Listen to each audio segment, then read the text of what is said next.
विश्वनाथ भगवान की, महाकालेश्वर भगवान की, ओंकारेश्वर भगवान की, भलकेश्वर महादेव की, ओगड़नाथ भगवान की, कुबरेश्वर महादेव की। हर हर महादेव, हर हर महादेव, हर हर महादेव, हर। काशी विश्वनाथ, ओगड़दानी, त्रिकालदर्शी, कैलाशी, अविनाशी भगवान शिव, जिनकी पुनीत पावन शिव महापुराण की कथा, शिव की कृपा बिना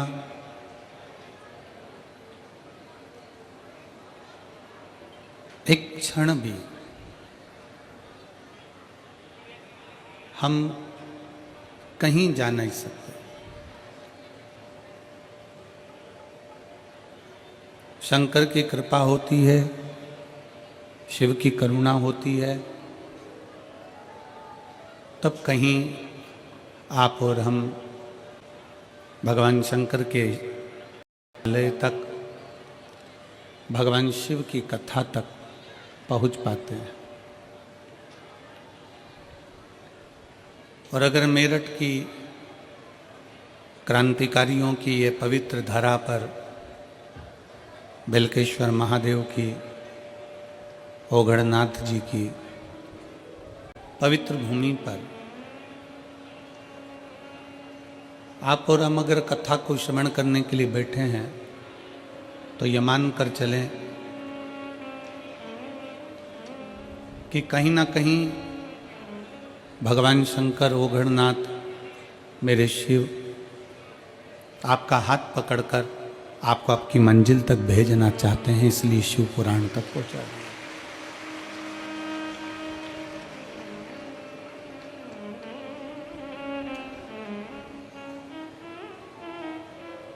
दो कारण हैं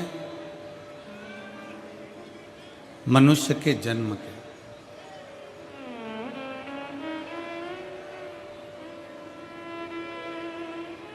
मानव जन्म लेने के दो कारण हैं। पहला है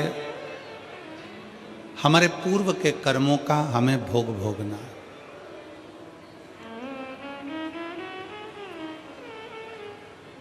हमारे जो पूर्व के कर्म हैं उनको भोगने के लिए ये मानव का शरीर मिला। और दूसरे नंबर पर है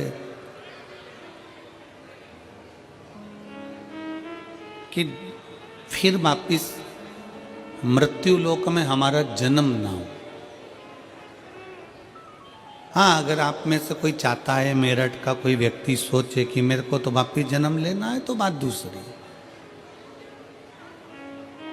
अपनी अपनी चॉइस से है, तो आपके मन की दशा है।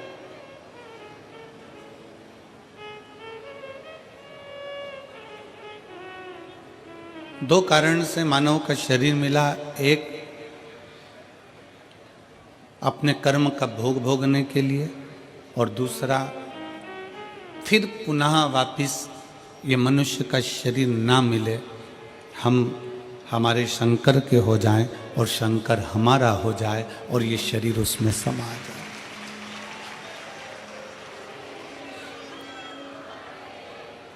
भारत की भूमि के कई संत ऐसे हुए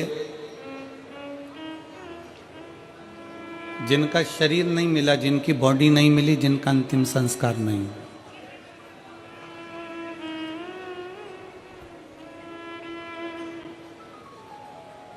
भारत की भूमि के कई संत ऐसे हुए जिनका शरीर नहीं मिला, जिनका अंतिम संस्कार नहीं हुआ, जिनकी बॉडी नहीं मिली। पहले नंबर पर है रामकृष्ण परमहंस जी, जो मां जगत जननी जगदम्बा अम्बा में सशरीर समा गए। दूसरे नंबर पर हैं चैतन्य महाप्रभु जी, जो जगन्नाथ जी में सशरीर समा गए।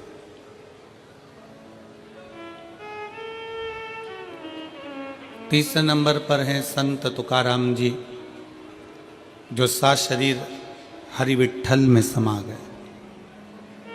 और चौथे नंबर पर है मीराबाई, जो द्वारकाधीश में सशरीर समा गई, जिनकी बॉडी नहीं मिली, जिनका अंतिम संस्कार नहीं।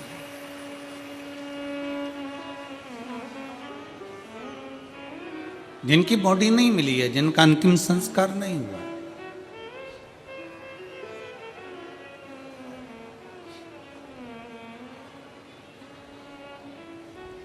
जिनकी ना बॉडी मिली, न अंतिम संस्कार हुआ, आए थे संसार सागर में अपना भगवत भजन करने के लिए, और वह भगवत भजन कर कर अपने अपने धाम को चले। दो कारण मनुष्य के शरीर के हैं। पहला अपना कर्म भोगना है, और दूसरा जो शरीर मिला है, इस शरीर को फिर पाना जरूरी नहीं, इस शरीर को परमात्मा तक पहुंचाना जरूरी। परमात्मा तक।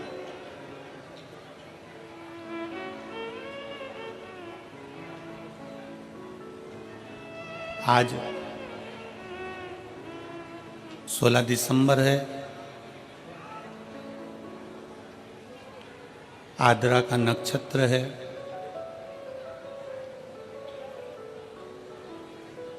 हजारों शिवरात्रियों के बराबर आज का दिन होता है, जिस दिन भगवान शंकर के एक अग्नि खंभ में ज्योति प्रकट होती है, और वो ज्योति सभी 12 ज्योतिर्लिंग में और सभी शिवालयों में विराजमान हो जाती है।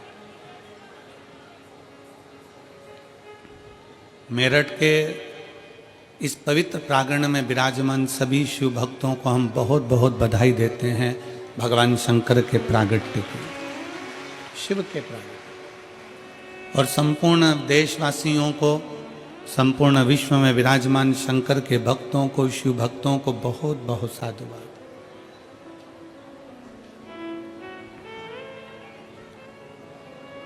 सभी शिव भक्तों के लिए बहुत साधु था।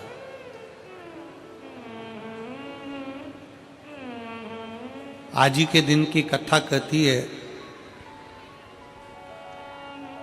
कि जिंदगी में अगर कोई रोग लग गया है, जिंदगी में अगर कोई तकलीफ आ गई है, जिंदगी में अगर दुख आकर खड़ा हो गया है, कोई शरीर में ऐसा रोग आ गया कि डॉक्टर भी इलाज कर रहे हैं पर दवाई भी शरीर को नहीं लग रही,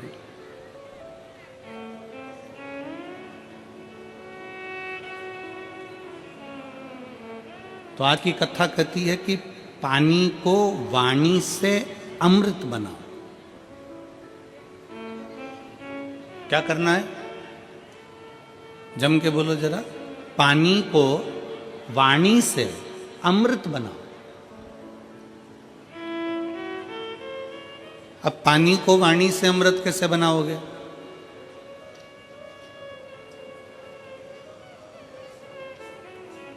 और ऐसा कोई व्यक्ति नहीं है यहां पर बैठा हुआ जो पानी से, वाणी के माध्यम से पानी को अमृत ना बना।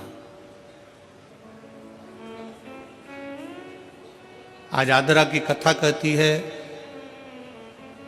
भगवान शंकर का पवित्र चरित्र कहता है, शिव महापुराण का पावन चरित्र कहता है, शिव तत्व कहता है कि अगर रोग बहुत भारी है, तकलीफ बहुत भारी है, शरीर में दवाइयाँ भी अगर असर नहीं कर रही है, तो एक पात्र में जल लिया जाता है और पंचाक्षर मंत्र नमः शिवाय या षडाक्षर मंत्र ओम नमः शिवाय या श्री शिवाय नमस्तुभ्यम जप कर उस पानी की ओर देखते रहते हैं और मंत्र का जाप करते रहते। एक माला 108 मनके की जब पूरी हो जाए, उस पानी को देखते देखते 108 मन का 108 बार भगवान का नाम पूरा हो जाए, उसी पानी को फिर भगवान शंकर पर समर्पित कर दिया जाता है और उसी पानी को झेल लिया जाता है और दिन में सुबह, दोपहर और शाम 3 बार उसका आचमन किया जाता है। शरीर में दवाई लगना प्रारंभ हो जाती है और रोग का निवारण हो जाता है। इसको कहते हैं पानी को वाणी से अमृत बनाना।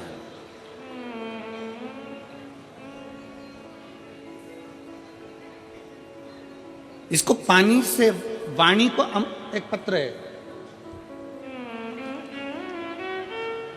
अब देखिए, पानी से वाणी को अमृत बनाने का ये पत्र आपके और हमारे बीच में। मेरा नाम पूनम, पति का नाम संजय कुमार है। मैं रोहता है कि रोहता रोड बाईपास शाहपुर जैनपुर मेरठ की निवासी हूँ। कहीं बैठी हो तो हाथ हिला। नाम संजय कुमार है। आप पत्र को एलईडी पर पढ़ सकते हो। मैं रोहता रोड बाईपास शाहपुरा जैनपुर मेरठ की निवासी हूँ। कहीं बैठे हो तो हाथ हिला सकते हो। मेरा बेटे का जब से जन्म हुआ है वह बीमार रहने लगा। इतने साल तक वह लगातार बीमार रहा। ना उसने बोलना शुरू किया और ना ही उसके शरीर में कोई भी ग्रोथ हुआ। मैंने बहुत डॉक्टरों का इलाज कराया, बस जांच भी कराई। जांच में आया कि इस बच्चे की दिमाग की ग्रोथ नहीं हुई है और ना ही होगी। यह बच्चा कमज़ोर ही रहेगा। गुरुजी, हमारी टेंशन बहुत बढ़ गई कि एक ही तो भगवान ने मुझे बेटा दिया और वह भी बीमार रहने लगा। इलाज कराते कराते 2-4 साल भी पूरे हो गए पर मेरे बेटे में कोई भी बदलाव नहीं दिखा। ना वो बोलता, ना वो शरीर के माध्यम से चलता। डॉक्टर को बताते, सभी जगह हम लेकर जाते। फिर गुरुजी, एक आंटी ने हमें बताया कि तुम इतना इलाज करा रही हो, एक बार मेरे कहने से शिवजी पर चढ़ाओ और जल अपने बेटे को पिलाओ। आस्था चैनल पर कथा आती है, सियोरवाला महाराज प्रदीप मिश्रा कथा करता, उसे सुनो, जो उपाय बताए का प्रयास करो, विश्वास को मजबूत बना लेना। बस इतना याद रखो कि अपने भरोसे को, विश्वास को पूर्ण करो। शिवजी पर जल चढ़ाना शुरू किया। शंकर पर जल चढ़ाना, पानी को वाणी से अमृत बनाई है। शिव तत्व का नाम लेकर श्री शिवाय नमस्तुभ्यम कहकर शिवलिंग पर जल चढ़ाती और वही जल लाकर अपने बच्चे को पिलाना प्रारंभ करा। 5 साल तक मेरा बेटा ना बोला, ना उसका दिमाग काम करा, ना चलने फिरने में आश्रित रहा। पर बाबा ने ऐसी कृपा कर दी कि पशुपतिनाथ का व्रत किया, बेटे को लाकर जल देना चालू करा। 6वां वर्ष चालू हुआ और बाबा की कृपा से अब मेरे बेटे ने धीरे धीरे सभी कुछ बोलना प्रारंभ कर दिया। आज गुरुजी मेरा बेटा स्कूल भी जाता है, ट्यूशन भी जाता है, सब कुछ बोलता भी लगा है और उसके दिमाग का भी ग्रोथ शुरू हो गया है। उसका स्वास्थ्य भी पूरी तरह से ठीक है। अब मेरा बच्चा किसी डॉक्टर को भी अब दवाई की जरूरत नहीं है, वह बिल्कुल ठीक है। गुरुजी आपने समस्त समाज को, शिव भक्तों को अलग जगाई। तो ये शिव भक्ति पानी को वाणी के माध्यम से अमृत बनाना। अगर कहीं बैठे हों तो एक बेलपत्र लेने के लिए आ सकते हो और बच्चा आया हो साथ में तो उसको भी ला सकते। पानी को वाणी से अमृत बनाइए। सबसे सुंदर तरीका, सबसे सरल तरीका। और ये आपको भी बोलना है कि आप अमृत कैसे बना सकते हो। बीमारी है, तकलीफ है, बच्चा चिड़चिड़ा हो गया, माइंड काम नहीं कर रहा है, शरीर में रोग बढ़ते चले जा रहा है, कटोरी में जल ले लो, पात्र में जल ले लो और पंचाक्षर मंत्र नमः शिवाय या षडाक्षर मंत्र ओम नमः शिवाय या श्री शिवाय नमस्तुभ्यम, जितनी देर आप जप करें उतनी देर तक उस जल पर आपकी दृष्टि पड़ना चाहिए। उस जल पर आपकी दृष्टि पड़े। जितनी देर तक आप जप रहे हैं, श्री शिवाय नमस्तुभ्यम कह रहे हैं, उतनी देर तक जल पर आपकी दृष्टि पड़े। और फिर वही जल भगवान शंकर को समर्पित करें और वो जल लाकर सुबह दोपहर शाम 3 बार उसका पान करें। 3 बार क्यों?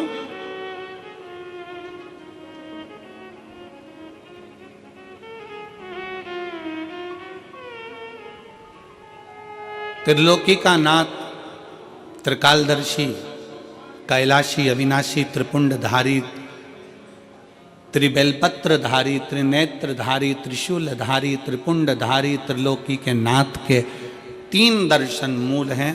प्रातः का दर्शन जो हमें हमारे जीवन की सतमार्ग बताता है, मंगल मार्ग की ओर लेकर जाता है। दोपहर का दर्शन हमारे जीवन में हमें उलझनों से बाहर निकाल देता है और शाम का दर्शन हमें चैन की नींद सोना सिखा देता है और आनंद में रहना सिखा देता है। वो त्रिपुंडधारी के 3 दर्शन।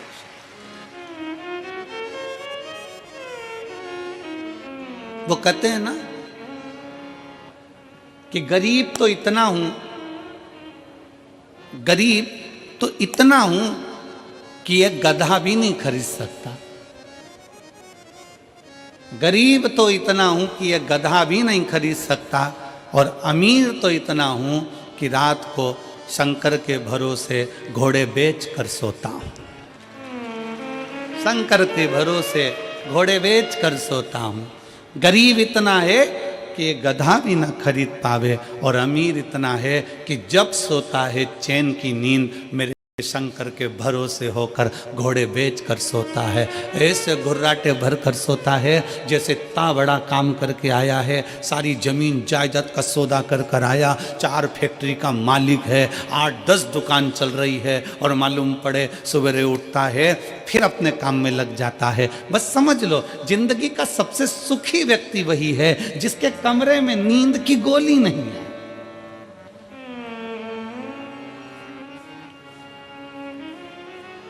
सिर के पास में कोई बाम की शीशी नहीं है, विक्स नहीं है, सोने से पहले कोई टेबलेट लेना नहीं पड़ रही है। वो दुनिया का सबसे सुखी व्यक्ति है।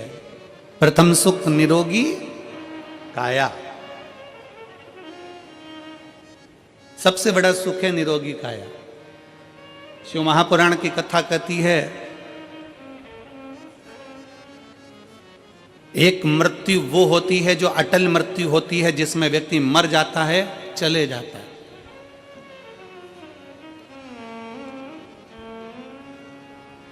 जन्म से लेकर मरने तक के बीच में व्यक्ति 100 बार और मरने की कतार पर आ जाता है। कितनी बार? जम के बोलो जरा, कितनी बार पास में आ रहा है मृत्यु के? 100 बार। मरने वाला मृत्यु अलग है कि मरेगा, परंतु उसके पहले जन्म से मृत्यु के बीच में 100 बार तुम्हारे पास में मौत आती है। 100 बार। कहीं बीमार पड़ गए, एक्सीडेंट हो गया, कहीं कोई कार्य हो गया, कहीं दिमाग खराब हो गया, कहीं मानसिक टेंशन बढ़ गया, कहीं डिप्रेशन में पहुंच गए, कहीं किसी ने कुछ कह दिया, कहीं कुछ हो गया। 100 बार मौत मृत्यु तुम्हारे नजदीक में आती है। किसी ने पूछा ये शंकर पर चढ़ाया गया जल श्री शिवाय नमस्तुभ्यम कहाँ काम आता है? शिव महापुराण की कथा कहती है जो अटल मृत्यु सत्य है वो तो आएगी, मरोगे उसको कोई नहीं टाल सकता, पर जो 100 बार मृत्यु तुम्हारे नजदीक में आती है, तुमने अगर कोई धर्म करा, पुण्य करा, सत्कर्म करा, शिव का नाम लिया, पंचाक्षर नाम लिया, शंकर को 1 लोटा जल चढ़ाया, श्री शिवाय नमस्तुभ्यम कहा है, समझ लो कि तुम्हारे पास में जब 100 बार मृत्यु नजदीक में आती है ना, तो तुम्हारा पुण्य, तुम्हारा भजन, तुम्हारा स्मरण, तुम्हारा मंत्र जाप, तुम्हारा 1 लोटा जल उस मौत को टालता चले जाता है और आगे बढ़ता चले जाता है। अटल मृत्यु तो सत्य है, वो तो आना है, पर उसके पहले भी 100 बार मृत्यु आती है। कहीं बीमार पड़ गए, एक्सीडेंट हो गया, कुछ हो गया, कुछ हो गया, बार बार मौत करीब में आती चली जाती है। बार बार मृत्यु करीब में आती चली जाती है। पर उस मृत्यु को तुम भगवान की भक्ति से, तुम भगवान के भजन से, तुम अपने स्मरण से टाल रहे हो, तो मंत्र जाप से उसको टाल रहे हो।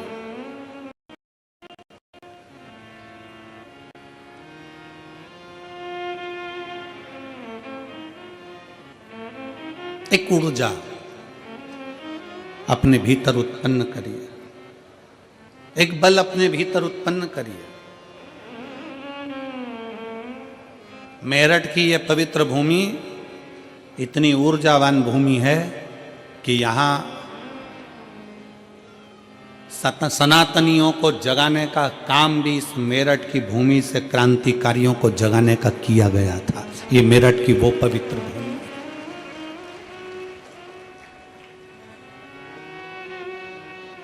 और कहां से जागे थे? शंकर के दरवाजे से, ओगड़नाथ जी के दरवाजे से।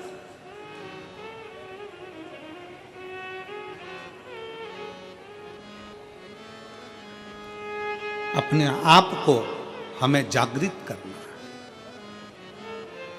अपने आप को हमें जागृत करना। शिव तत्व कहता है, भगवान शंकर की कथा कहती है कि पानी को वाणी से अमृत बनाओ। और जब पानी को वाणी से, कई माताएं कहती हैं हमारा बच्चा नहीं सुनता, बहुत बहुत हम परेशान हो गए हमारे बच्चे के लिए, वो सुनता ही नहीं गुरुजी, हम कह के परेशान हो गए। कोई कहती है मेरी सास मेरे पक्ष में नहीं बोलती, कोई कहती है मेरी बहू मेरे पक्ष में नहीं रहती, कोई कहता हमारा बेटा नहीं सुनता, कोई कहती है हमारी बहू नहीं सुनती, कोई कहे हमारा भाई नहीं सुनता। और होता है, आज का जमाना बड़ा विचित्र है। एक बहू को समझाओ तो बहू कह देती गुरुजी मैं किसी के बाप की नहीं सुनूंगी, और बूढ़ी बूढ़ी माताओं को समझाओ तो माताएं कह देती है ये कल की आई मैं इसकी सुनूंगी।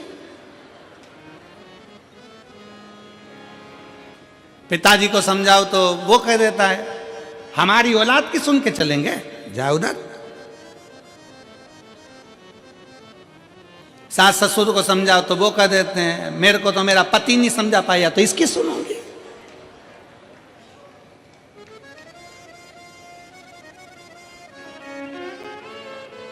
कोई किसी की सुनने को तैयार नहीं है।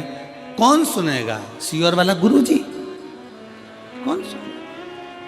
घर में तुम रह रहे हो, परिवार में तुम रह रहे हो, कुटुंब में तुम रह रहे हो, सबके साथ तुम रह रहे हो, तो सुनना भी तुमको पड़ेगा। बस इतना अंदाजा लगाओ कि कोई किसी को ना सुनो, वाणी को वाणी से अमृत बनाओ, अमृत बनाकर शंकर को चढ़ाकर वही जल लाकर मटके में हंडे में डाल दो, सब पिएंगे, अपने आप उनके भी भीतर निर्मलता का भाव जागृत हो जाएगा, शिव तत्व आ जाएगा।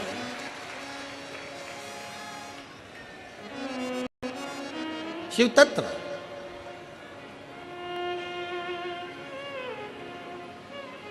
सीहोर का रुद्राक्ष है आप लोगों के पास में?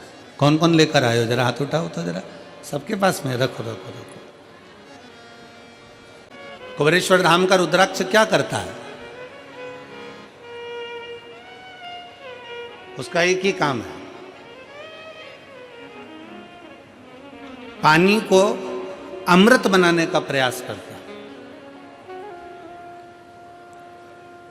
काशी में रिसर्च चला कि ऐसा रुद्राक्ष में क्या है जिसको तांबे के कलश में गलाया गया और शंकर जी पे चढ़ाया गया और उस पानी को पिया तो उससे बल उत्पन्न हो गया, बीपी, शुगर, थायराइड जैसी बीमारियां ठीक होने लगी। क्या है ऐसा?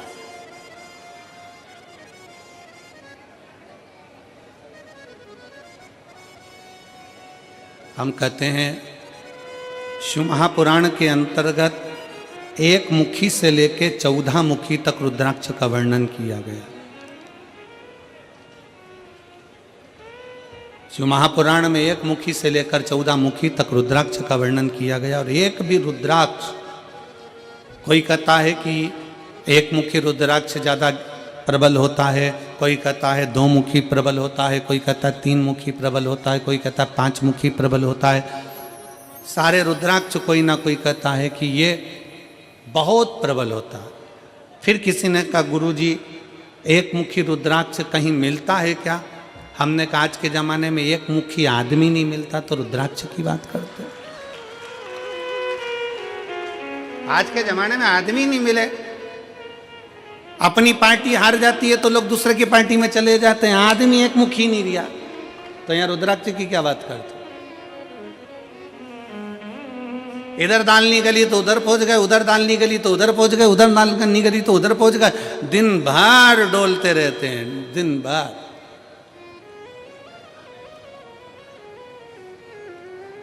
फिर किसी ने पूछा गुरुजी रुद्राक्ष कौन सा असर करेगा, कौन सा रुद्राक्ष असर करेगा? हम कौन सा रुद्राक्ष पहने जो हमारे शरीर पर असर करे? कौन सा रुद्राक्ष हमें पहनना चाहिए कि हमारे शरीर पर असर करे? हम निवेदन करेंगे रुद्राक्ष पहनो मत पहनो, पर मीठी वाणी का रुद्राक्ष अपनी जिह्वा पर रख लो, वो इतना असर करेगा कि सबको अपना बना ले, सबको अपना।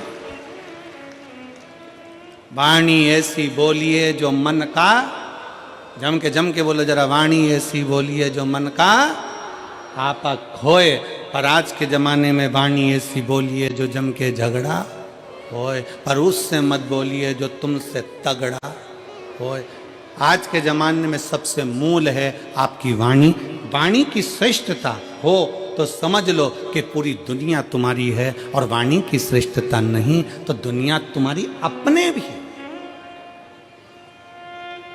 एक सास के पास में अंगूठी भी है, एक सास के पास में चेन भी है, एक सास के पास में जेवर भी है, एक सास के पास में दुनिया की प्रॉपर्टी भी है, एक ससुर जी के पास में सब कुछ है। सास ससुर के पास में प्रॉपर्टी है, जमीन है, बंगला है, गाड़ी है, पैसा है, धेला है, सब कुछ है। और मान लो उसकी वाणी अच्छी नहीं हो तो घर में 4 बेटे 5 बेटे 3 बहुएं 4 बहुएं 5 बहुएं, कोई उसका होगा? जम के बोलो जरा, नहीं। और अगर आपके पास में कुछ भी नहीं है, आपके पास में ना प्रॉपर्टी है, ना गाड़ी है, ना बंगला है, ना जमीन है, ना जायदाद, कुछ भी नहीं, और उसके बाद अगर आपके पास में मीठी वाणी है ना, बस मीठे शब्द है ना, तो पड़ोसी भी आकर तुम्हारी गुलामी कर कर चले जाएगा, पड़ोसी भी आएगा तो तुम्हारी सेवा कर कर चले जाएगा। बुढ़ापे का परम आभूषण है, बुढ़ापे का परम आभूषण है आपकी मीठी वाणी। बुढ़ापे का परम आभूषण है आपके मीठे शब्द।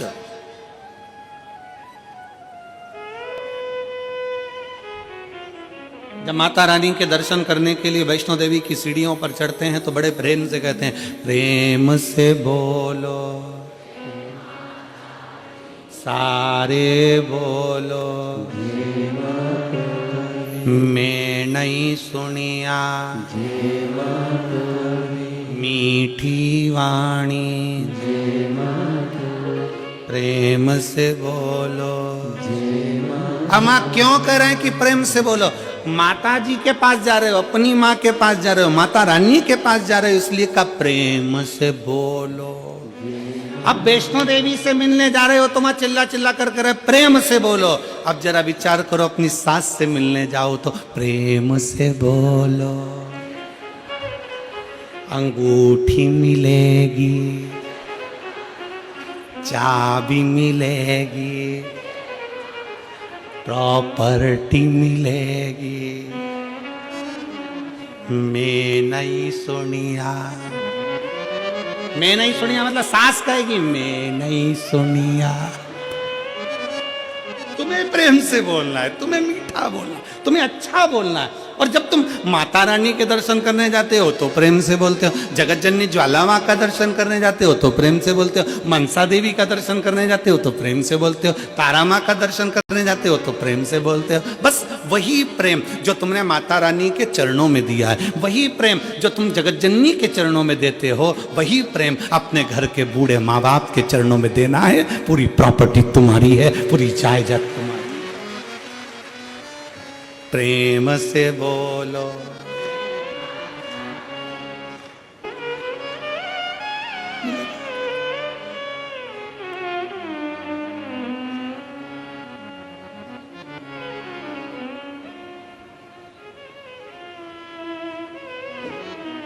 बस एक मीठी वाणी, एक मीठा शब्द आपकी जिह्वा के मीठे उच्चारण भगवान के करीब में लेकर जाते हैं।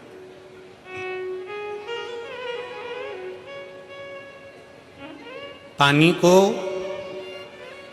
वाणी से अमृत बनाना सीखो। लोग कहते हैं गुरुजी कौन सा रुद्राक्ष? ठीक है,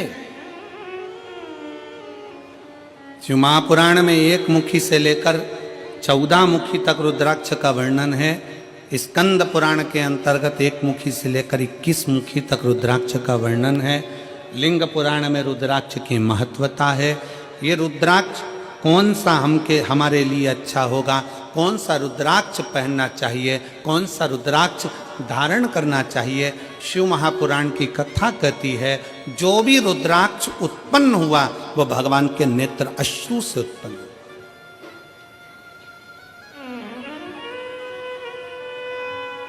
और केवल एक के मिलन से नहीं, रुद्राक्ष शंकर और पार्वती के मिलन से उत्पन्न हुआ है। मिलन से।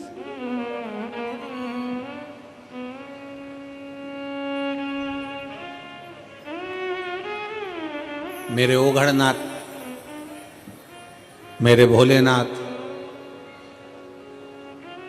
मेरे शंकर, मेरे त्रिकालदर्शी, कैलाशी, अविनाशी। एलईडियां चालू करवाइए पीछे की एलईडी, पीछे की एलईडियां चालू करवाइए। मेरे ओघड़नाथ, मेरे त्रिकालदर्शी, मेरे कैलाशी, मेरे अविनाशी, मेरे शिव। बैठ जाओ, हो रही है, बैठ जाओ, हो रही है। मेरे शंकर, मेरे ओघड़दानी, मेरे त्रिकालदर्शी, मेरे कैलाशी, मेरे अविनाशी, मेरे शंकर बैठे थे और बड़े आनंद में विराजमान थे। तभी मां जगत जननी भगवान शंकर के पास में आती हैं और उनके नेत्रों को अपने हाथों से बंद कर लेती हैं।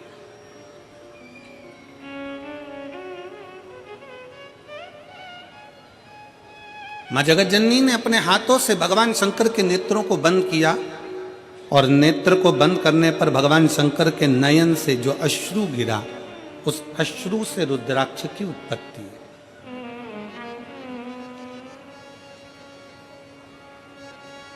अब यहां पर यह वर्णन नहीं आया कि अश्रु से 1 मुखी रुद्राक्ष हुआ, कि अश्रु से 2 मुखी रुद्राक्ष हुआ, कि अश्रु से 3 मुखी रुद्राक्ष हुआ, कि 4 मुखी हुआ, कि 14 मुखी हुआ, कि 21 मुखी हुआ। माता ने हाथ का स्पर्श किया, नेत्र बंद हुए, अश्रु नीचे गिरा, उससे रुद्राक्ष उत्पन्न हुआ। शंकर भगवान का पुत्र है रुद्राक्ष, शंकर भगवान का स्वरूप है रुद्राक्ष, शंकर भगवान का प्रतिबिंब है रुद्राक्ष। इसलिए शिव महापुराण की कथा कहती है, एक तो पंचाक्षर मंत्र नमः शिवाय, षडाक्षर मंत्र ओम नमः शिवाय, श्री शिवाय नमस्तुभ्यम और रुद्राक्ष, ये वो हैं जिनका एक स्पर्श मात्र, जिनको नजदीक में रखा जाए तो जीवन का एक सुख अपने आप उसके करीब में आता चले जाता, मात्र स्पर्श।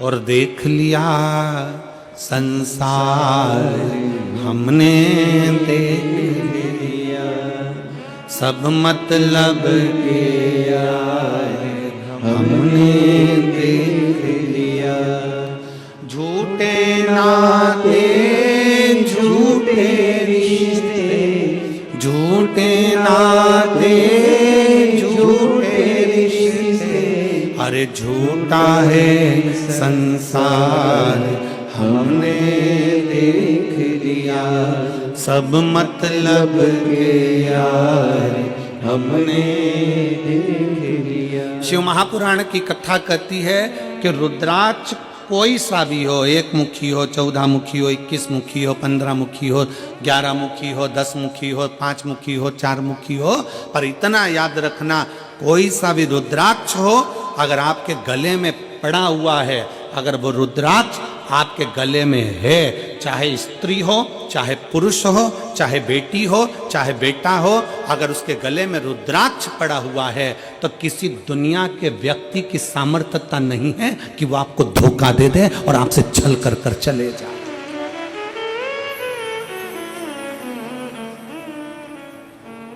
किसी की सामर्थ्यता नहीं है कि वो आपके साथ में छल कर जाकर, रुद्राक्ष है।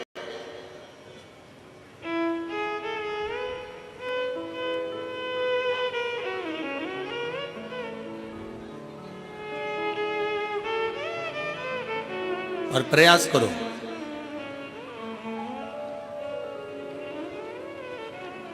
जितना समय मिलता है ना उतना समय अपने बच्चों को संस्कार देने में भी लगाया करो, थोड़ा थोड़ा समय, थोड़ा समय।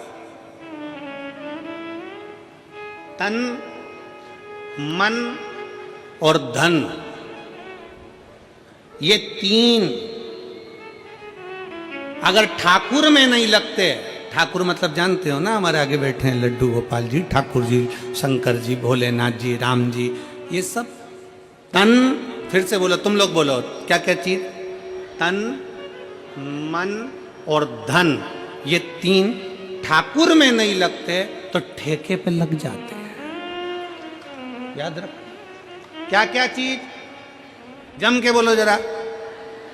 तन, मन और धन अगर भगवान में नहीं लगते, ठाकुर में नहीं लगते तो ठेके पे लग जाते हैं। इसलिए अपने को भी परमात्मा में लगाओ और मन को भी परमात्मा में लगाओ, और थोड़ा धन हो तो उसको भी परमात्मा में लगाओ, तो गलत जगह पर नहीं जाए,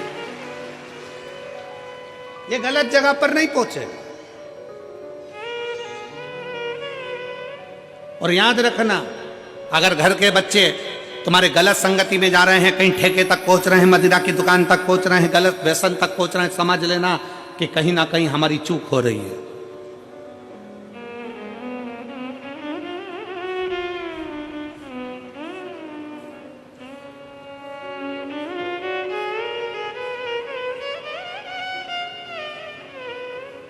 कहीं ना कहीं हमारी चूक हो रही है। जब माता सती भगवान शंकर से विवाह करती हैं, जब माता सती भगवान शिव से विवाह करती हैं, तो भगवान शंकर से विवाह कर कर माता सती बड़े प्रेम से, आनंद से, उत्साह से, आनंद के साथ रहती हैं।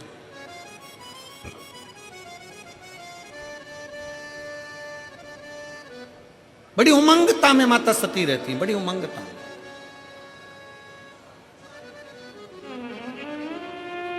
और शिव महापुराण की कथा में देवी भागवत में एक प्रसंग आता है कि देवी भागवत में एक प्रसंग आकर कहा जाता है कि माता सती अगर अपने परिवार के साथ भी अगर कहीं बाहर निकल कर जाती थी तो माता सती के नेत्र नीचे की नीचे ही रहते थे। माता सती के नेत्र नीचे रहते थे।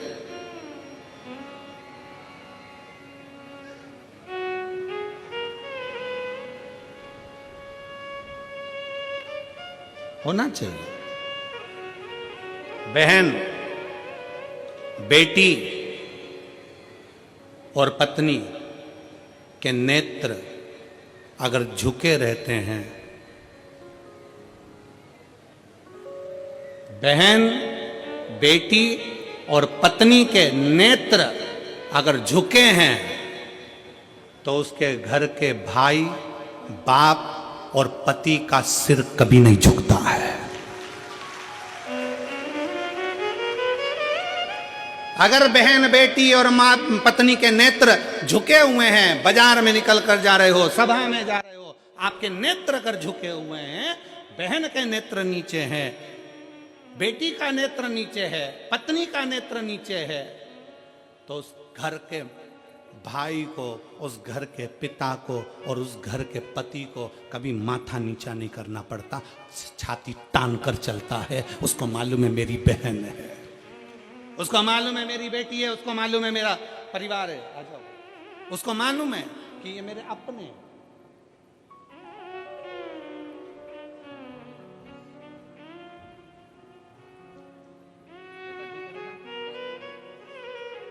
एक उसके लिए भी है।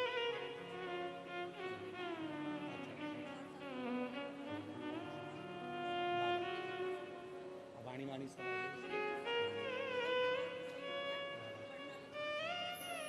दीदी बोल रही हैं 5 साल तक कुछ नहीं बोला और ना उसका माइंड काम करा, ना शरीर, पर बाबा की कृपा से अब बच्चा बोलने भी लगा, स्कूल जाने लगा, ट्यूशन जाने लगा और पढ़ने लगा और बहुत अच्छा हो गया।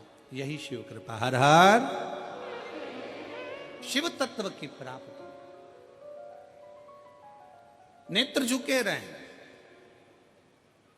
और फिर निवेदन है इस व्यासपीठ के माध्यम से, आपकी दृष्टि अगर रहे तो श्रेष्ठ रहे। दृष्टि में भेद नहीं होना चाहिए, नयनों में भेद नहीं होना चाहिए। गलत सोच, गलत विचार, गलत दृष्टि हमको गलत मार्ग की ओर लेकर चली जाती है और फिर वही दुख, वही तकलीफें हमारे जीवन में आती है। वही तकलीफ। हुआ क्या था, बिंदु और चंचुला की कथा कल अपन ने श्रवण करी और भगवान ईश्वर जी और गौरा जी उनकी कथा के यजमान बने, शंकर पार्वती उनकी कथा के यजमान बने। किसकी गलती थी? बिंदुक ब्राह्मण था, चोरी नहीं करता था। बिंदुक ब्राह्मण था, छल नहीं करता था। बिंदुक ब्राह्मण था, बेईमानी नहीं करता था। केवल चंचुला देवी ऐसी आई और वो चंचुला देवी ने कहा कि तुम्हारे घर में मैं विवाह कर कर आई हूं, क्या है ये? तुम्हारे घर में कुछ भी नहीं, तुम्हारे घर में वैभव नहीं, तुम्हारे घर में धन नहीं। पति को उसने चोरी में लगा दिया कि बिंदुक जब चोरी करता था, बेकार काम करता था, गलत काम करता था, तो उसके लिए शंकर भगवान जजमान बनने की क्या जरूरत थी? शिव जी को जजमान बनने की क्या जरूरत थी? शंकर जी को कथा सुनने की क्या जरूरत थी? उसकी मुक्ति के लिए शंकर जी ने क्यों प्रयास किया? क्योंकि बिंदुक चोर नहीं था, बिंदुक छली नहीं था, बिंदुक ब्राह्मण होकर भी प्रपंच नहीं करा। पर पत्नी चंचुला ऐसी आई और उस चंचुला ने कह दिया तुम्हारे यहाँ धन नहीं है, तुम्हारे यहाँ वैभव नहीं है, तुम्हारे यहाँ दौलत नहीं है, जाओ कहीं से भी लाओ। बिंदुक ने कहा मैं ब्राह्मण हूं और सुन मेरी आय इतनी नहीं है, मैं इतना नहीं कमा सकता। तो पत्नी ने कह दिया चोरी करो ना। पर दुनिया के लोगों को यह नहीं मालूम, चोरी करने वाला हमेशा चोट्टा की चोट्टा ही रहता है। चोट्टे का कभी प्रमोशन नहीं होता। जिसका धन चले गया, उसकी अगर चेन गई, सामान गया, तो ये तो है कि बाबा उसको कहीं से कम आज नहीं तो कल, महीने 2 महीने में 3 महीने में उसको वापिस बड़ा मंगलसूत्र, वापिस बड़ी चेन भोलेनाथ उसको दिला देगा। पर चोट्टे का प्रमोशन नहीं होगा, चोट्टा चोट्टा ही रहेगा।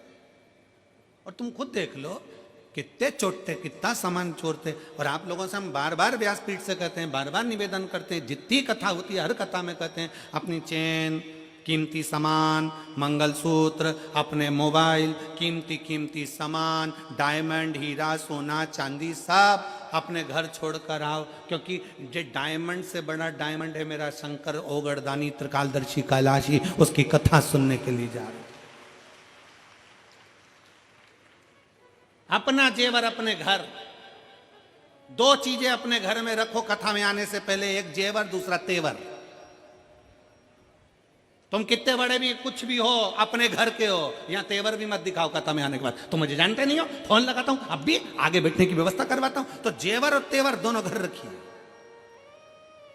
शिव महापुराण की कथा में ना जेवर की जरूरत है, और जम के बोल दो जरा, ना तेवर की जरूरत है। तुम्हारी पहचान होगी किसी से भी, हमारी पहचान तो उससे है जो शमशान में रहता है, सीधा उससे सीधी पहचान है।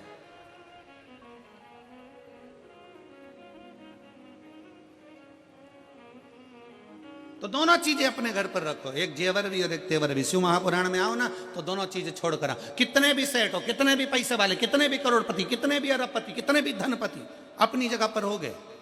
शंकर जी के पास जो भी जाता है ना वो एक जैसा। शमशान में कोई तुम्हारे यहाँ मेरठ में भले ऐसा होता होगा कि मरने वाले को डनलफ के गद्दे पे ले जाते होंगे, हमारे यहाँ नहीं ले जाते। हमारे यहाँ तो वही 4 बांस, 40 कंडे, 4 कंधे, उत्ते में राम नाम, सफेद और लाल कपड़ा ओढ़ा दिया, ले गए। कितना भी सेठ हो, कितना भी करोड़पति हो, कितना भी धनपति हो, कितना भी वैभवपति हो, चाहे दुनिया का कंगाल से कंगाल व्यक्ति हो, पर शंकर भगवान के दरवाजे पर शमशान में जब पहुंचेगा उसकी शान सम होगी, इसलिए उसका नाम शमशान है। वहां सबका लेवल बराबर है, कोई बड़ा नहीं, कोई छोटा नहीं, अपने घर कर हो गए तो छोड़ आओ अपने घर पर। जितने जितने लोग कथा सुनने के लिए मेरठ में आए, या रायपुर जब कथा रहे, रायपुर में कथा रहेगी 24 तारीख से 30 तारीख तक। रायपुर में पुराना धमतरी रोड, सेज बाहर रायपुर।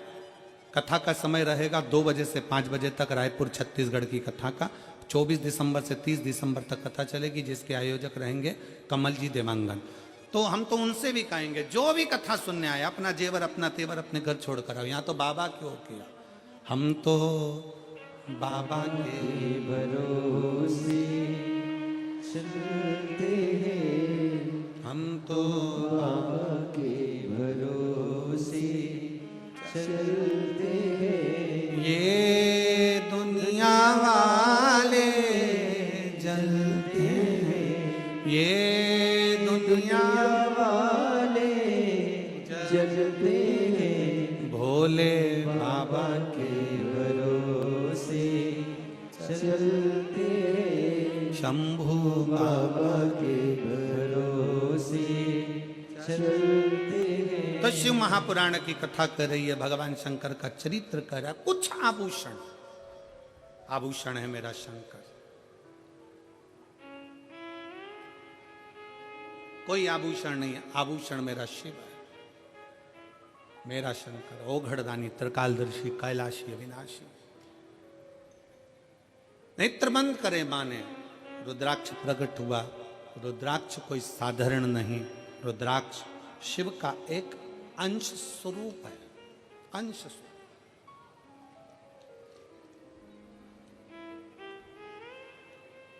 हमारे मार्ग को सुलभ बनाने का काम करता है रुद्राक्ष। सुलभ बनाने, इसलिए प्रयास करें कि तन मन और धन काय में लगाएं। जम के बोलो जरा, ठाकुर में लगाएं, भगवान में लगाएं, शिव में लगाएं, भक्ति में लगाएं। अगर ये तन भी अगर नहीं लगा तो एक दिन ये भी बेकार हो जाएगा, और मन और धन ये भी अपने अपनी मंजिल तक नहीं पहुंच पाए। इसको श्रेष्ठता की जगह लेगा।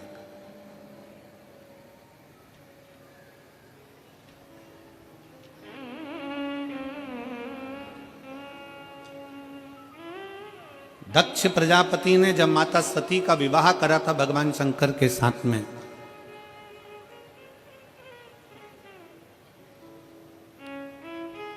दक्ष प्रजापति ने जब माता सती का विवाह भगवान शिव के साथ करा था तो शास्त्र कहता है कि दहेजा में इतना अंबारियां दी गई, इतना वैभव दिया गया, इतना धन दिया गया, इतनी संपदा दी गई दहेजा में, इतना इतना सामान दिया गया दहेजा में। सती माता देख रही थी कि मेरे पिता ने हीरा पन्ना, दक्ष प्रजापति हैं, दक्षों के राजा हैं, इतना इतना आभूषण, इतना इतना धन, इतना इतना वैभव, इतना इतना पूंजी माता सती की विवाह में दिया गया, इतना वैभव दिया गया।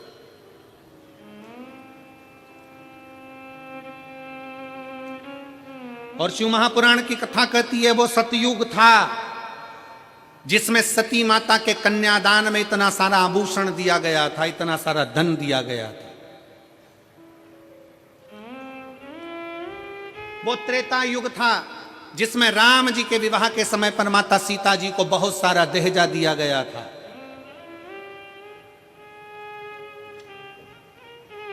वो द्वापर होगा जिसमें भगवान कृष्ण के मंगल विवाह में दहेज दिया गया होगा। परशु महापुराण की कथा कहती है ये कलयुग चल रहा है, इस कलयुग में अगर बेटी को कन्यादान में कुछ देना है तो अच्छी शिक्षा बेटी को देकर भेजिए, उससे बढ़कर कन्यादान कुछ नहीं।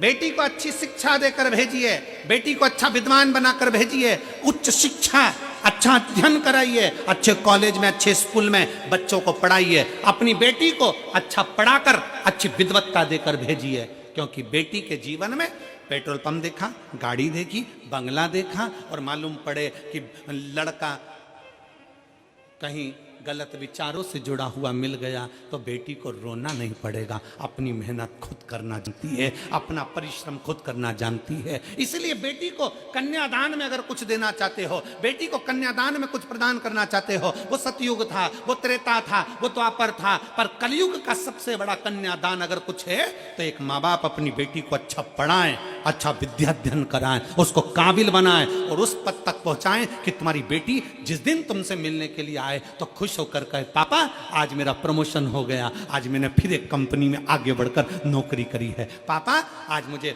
सम्मान मिला है, पापा आज मैंने ये किया है।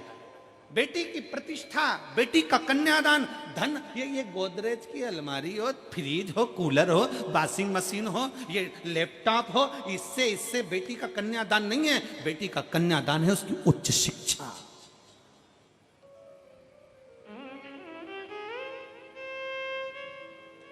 बेटी का कन्यादान है उसकी अच्छी पढ़ाई।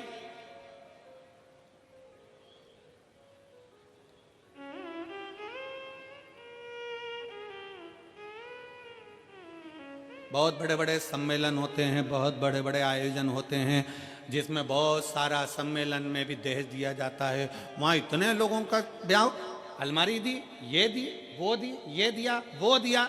शिव महापुराण की कथा कहती है ये तो सब पुराना डिजाइन है। अगर सबसे अच्छा कन्यादान है तो आप आज के जमाने में सनातन धर्म की बेटियों को सनातनी बनाने का प्रयास कर दो और उच्च शिक्षा का प्रयास कर दो, उससे बढ़कर कोई कन्यादान नहीं, उससे बढ़कर कोई कन्यादान नहीं। और फिर कथा में आइए, माता सती के विवाह में कन्यादान में ढेर सारा आभूषण, रतन, माणिक, मोती, सोना, चांदी, हीरा, पन्ना, अंबर, पीतांबर, गाड़ी, बंगला सब दिया गया। फिर माता पार्वती जी का विवाह हुआ तो कन्यादान में कुछ नहीं दिया गया। क्यों? क्योंकि हिमालय राज की बेटी माता पार्वती भगवान शंकर की भक्ति में लीन थी। हिमालय राज ने देख लिया कि मेरी बेटी ने अच्छी शिक्षा ग्रहण कर ली है, अच्छा विद्याध्ययन ग्रहण कर लिया है, तो मेरी बेटी को अभी दहेज के समान की नहीं, मेरी बेटी तो खुद संस्कारित है। जिस घर में जाएगी वहां बंगला बना देगी, जिस घर में जाएगी वहां आभूषण ले आएगी, जिस घर में जाएगी वहां अंबर पीतांबर हो जाएंगे। और हम वही सोच लेकर बैठे।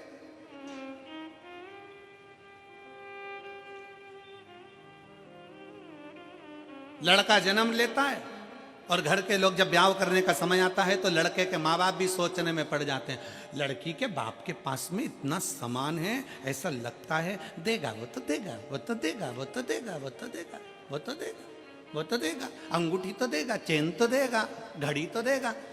अरे मैं सोचना चाहिए कि लड़की के बाप के पास में कितना भी सामान हो, पर मेरा लड़का इतना बोल्ड है, वो कमाकर अपनी पत्नी को देगा और हमें भी देगा। ये बोल्डता होना चाहिए।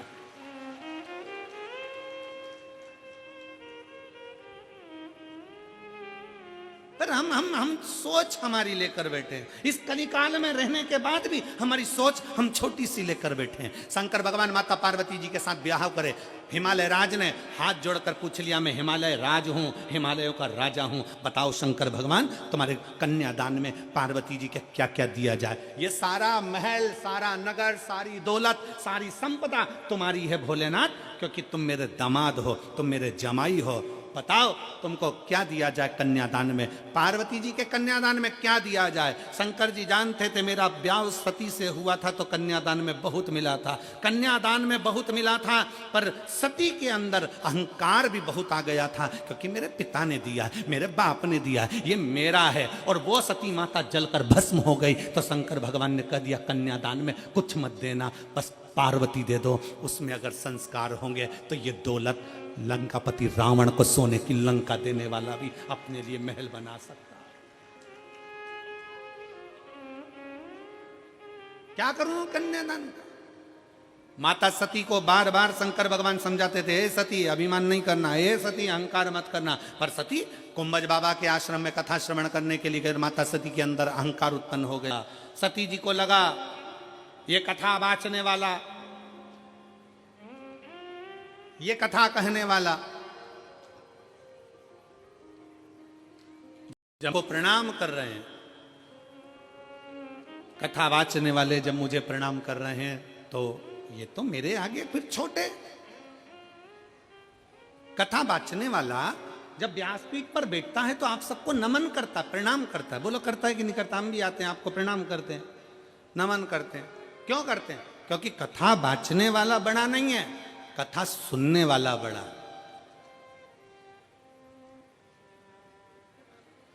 कथा वाचने वाला कभी बड़ा नहीं हो सकता, कथा सुनने वाला बड़ा।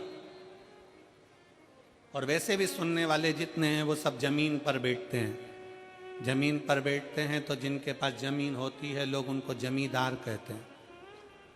तो तुम सब जमींदार हो। कथा वाचने वाला तो चार पाए की चौकी पर बैठा है, जमीन पर बैठे तो जमींदार, चौकी पर बैठे तो चौकीदार। अब तुम जमींदार हो, तुम्हारी मर्जी पड़ी तो बैठे, नहीं तो उठ के चल दिए। तुम जमींदार हो, तुम्हारा मन पड़ा तो पानी की बोतल निकाली पी गए। जमींदार हो तुम, तो जमीन पे बैठे हो बड़े आनंद से। जमींदार हो, तुम्हारा मन पड़ा तो चाय कूड़ ली, निपटा लिया। जमींदार हो तुम, तो जेब में से निकाल के मल भी लेते हो। जमींदार हो, थोड़ी देर में भजन आएगा तो फटकी भी लगा लोगे। और जैसे ही महाराज जी बोलेंगे हारा, तुम तो जमींदार। जमींदार तो कुछ भी कर सकता, बेचारा चौकीदार फंसा ना, जो हाथ जोड़ के बैठा, चौकीदार फंसा। उसको तो पूरी 3 घंटे की ड्यूटी देना है, और पूरी 3 घंटे की ड्यूटी देने के बाद फिर हाथ पैर सीधे करना है। तुम्हारा मन, तुम तो मर्जी पड़े तो कथा सुनते सुनते, और मन पड़ जाए तो फिर मोबाइल निकाल के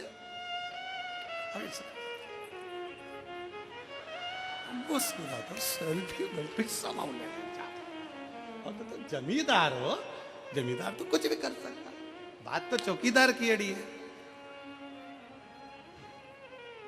बात चौकीदार की। और आज के जमाने में चौकीदार की बड़ी टेंशन है। पूरा भारत हिला पड़ा है चौकीदार के चक्कर में, बड़ी टेंशन चौकीदार। और महाराज हमारे दो ही रिश्तेदार, हमारे दो ही रिश्तेदार,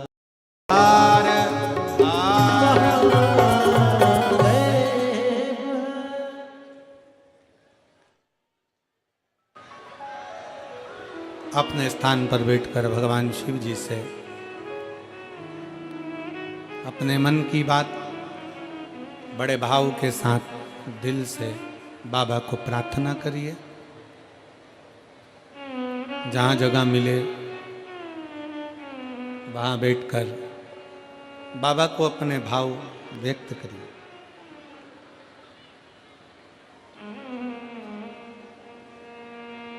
शिव महापुराण की कथा का सबसे बड़ा सार तत्व है शंकर जी से अपने दिल की बात करो।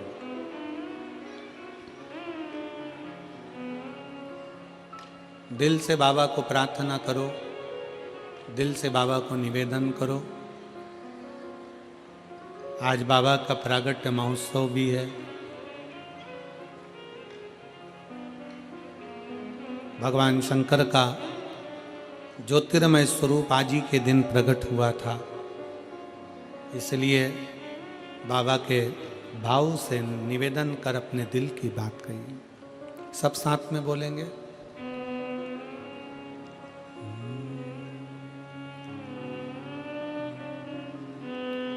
श्री शिवाय नमस्तुभ्यं। श्री शिवाय नमस्तुभ्यं।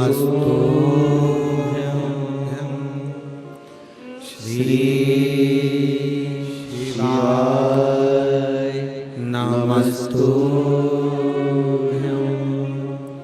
श्री शिवाय नमस्तुभ्यं। श्री शिवाय नमस्तुभ्यं। भोला सब दुख काटो मारा, भोला सब दुख काटो मारा। शिव शंकर जपूं तेरी माला, भोले बाबा जपूं तेरी माला। भोला सब दुख काटो मारा, ओ भोला सब दुख काटो मारा। वेश है मंगलकारी, वेश है मंगलकारी। शमशान वासी हमारा, शमशान वासी हमारा। ओ भोला सब दुख काटो मारा, ओ भोला सब दुख काटो मारा।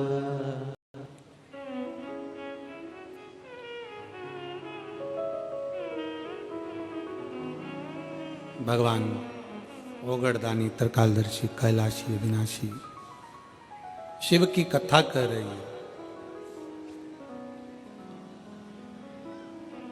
सती माता के विवाह में बहुत सारा दहेजा दिया गया, पर पार्वती माता के दहेजा नहीं। अच्छा संस्कार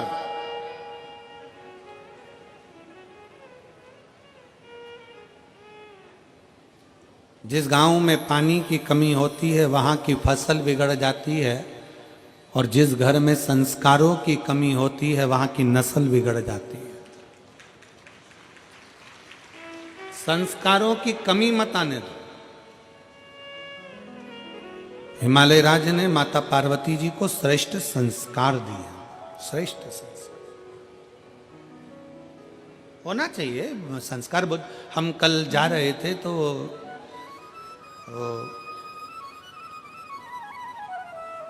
संदीप गोयल जी के बेटे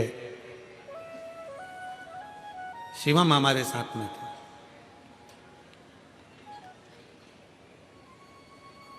तो हमने शिवम से पूछा, क्यों बाबू कितने भाई हो? कहे गुरुजी दो। एक कारण एक शिवम। हमने कहा ठीक। फिर गाड़ी चलाते चलाते हमने पूछा, दोनों की शादी हो गई? कहा हो। ठीक।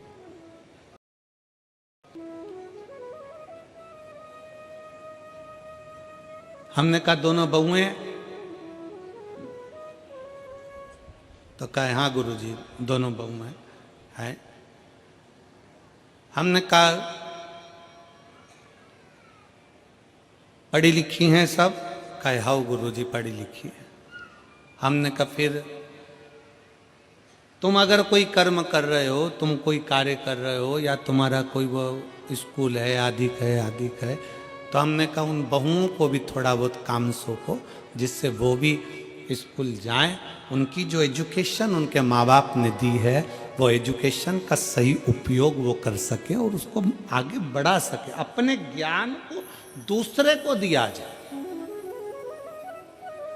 धन चोरी हो सकता है, संपदा चोरी हो सकती है, वैभव चोरी हो सकता है, सत्ता वापिस चोरी होकर बदल भी सकती है, पर आपके भीतर की विद्वत्ता, जो माँ बाप ज्ञान देते हैं, जो संस्कार देते हैं, जो विद्या अध्ययन आपने करा होता है, वो अपना ज्ञान अपन दूसरे को देकर हो सकता है कि उसको अच्छे लक्ष्य तक पहुंचा सके। और वही माता पार्वती जी का चरित्र कह रहा है। हमारे बच्चों को हम कन्यादान में कुछ दें ना दें, हमारे बच्चों को हम अलमारी, फ्रिज और वो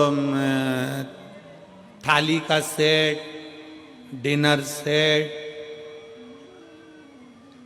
मोती का सेट, सोफा, बोलते जाओ, सोफा सेट, हाफ सेट, और ये सब मिलने के बाद फिर ससुराल वाले अपसेट।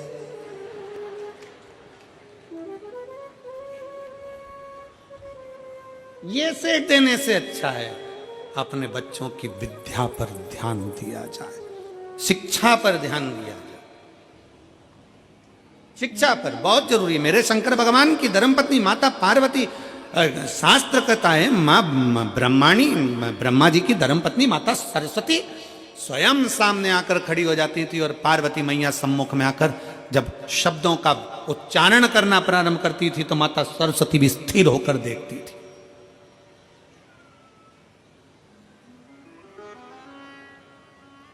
और एक बार माता ब्रह्माणी को अहंकार आ गया था। ब्रह्मा जी के सम्मुख में ब्रह्माणी ने कह दिया था, सारे स्वर मुझ में समाये हैं, मैं स्वर की देवी हूं। सारे स्वर मुझ में समाये हैं, मैं स्वर की देवी हूं। सब कुछ मुझ में भरा हुआ है, मैं ज्ञान की देवी हूं। तब माता पार्वती जी ने सरस्वती को बिठाकर कहा था, सरस्वती ऐसे शब्द कभी ना बोलिए, अहंकार के शब्द अपने भीतर ना आना चाहिए। तब सरस्वती माता भरी सभा में जब विराजमान थी और सभा के अंतर्गत जब स्वरों का ज्ञान प्रारंभ हुआ था, तब माता सरस्वती को फिर अभिमत्ता का भाव उत्पन्न हो गया था। तब देव अधिदेव महादेव ने माता सरस्वती के सम्मुख में जो संगीत का स्वर अपने डमरू की नाद से दिया, वो देते ही माता सरस्वती स्तुब्ध हो गई, चुप हो गई, मौन।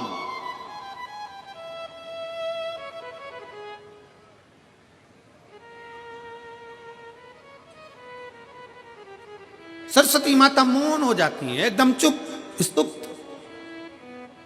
और आज भी मेरे शंकर भगवान को अगर संगीत का कहीं क्रम होता है, नृत्य का कहीं क्रम होता है, तो सबसे ज्यादा किसकी मूर्ति रखाती है? नटराज की।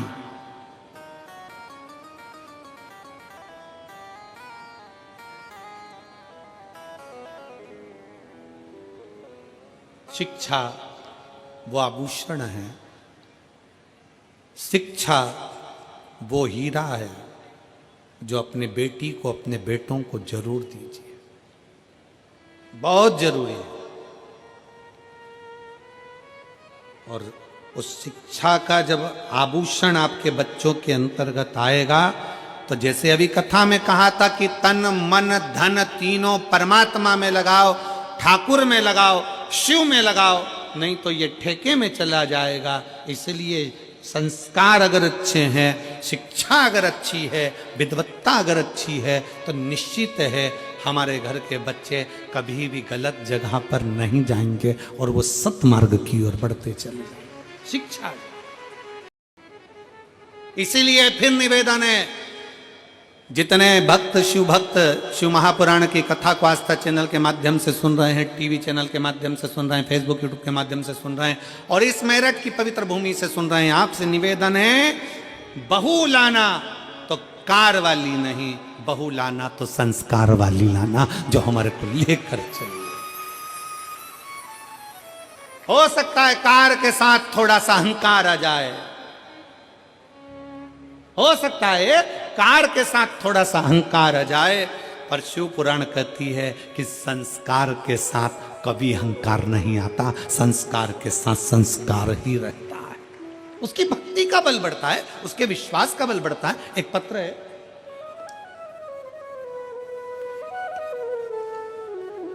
अब बजाऊं कि गाऊं?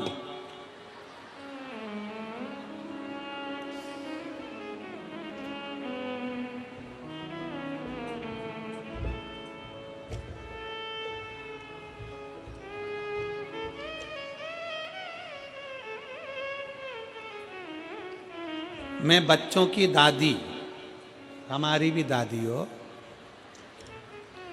मैं सतीश चौधरी पत्नी मंजू देवी, गांव रामपुरा, जिला बदायूं, उत्तर प्रदेश से हूँ। मेरा मोबाइल नंबर ये है। अब डमरू पकड़ा दिया तो नंबर तो हमको याद हो गया। ठीक है, कहीं बैठी हो तो हाथ हिला सकती हैं, और अगर आई हो तो बेलपत्र लेने के लिए आ सकती हूँ। मैं सतीश चौधरी पत्नी मंजू देवी, गांव रामपुरा, जिला बदायूं, उत्तर प्रदेश से आई हूँ। मेरा मोबाइल नंबर ये है। मैं बहुत दुखी थी बाबा। मुझे 15 साल का एक लड़का, 16 साल की एक बेटी थी। मेरा बेटा जो 15 साल का था, उसको बीमारी लग गई और ब्लड कैंसर हो गया। ब्लड कैंसर से मृत्यु हो गई। उसके बाद एक बेटी है, पर मन ठीक नहीं रहता, रोती रहती कि मेरा लड़का चले गया। डॉक्टर को दिखाया कि हो सकता है कि मैं फिर वापिस माँ बन जाऊं और मुझे संतान हो जाए। डॉक्टर ने मना कर दिया, पेट में गांठ है तो मैं बच्चा नहीं हो सकता, माँ नहीं बन सकती। तब मैंने किसी के कहने पर टीवी पर बाबा की कथा सुनना प्रारंभ करी और हमें कथा के माध्यम से इतना विश्वास हुआ, मैं रोते रोते मैनपुरी की कथा में पहुंच गई। और मैनपुरी की कथा में जब गई और मैनपुरी के पंडाल में मैंने जाकर कथा सुनी और बाबा से केवल एक ही प्रार्थना करी कि मेरा गया हुआ था मुझे वापस दे दो। बाबा से प्रार्थना करी, घर आई। डॉक्टर ने तो कह दिया था कि मैं माँ नहीं बन सकती, पर बाबा की कृपा से मेरा गर्भ ठहर गया और बाबा की करुणा से मेरे घर में एक बेटे ने जन्म ले लिया। मैं बाबा को यहाँ प्रणाम करने के लिए,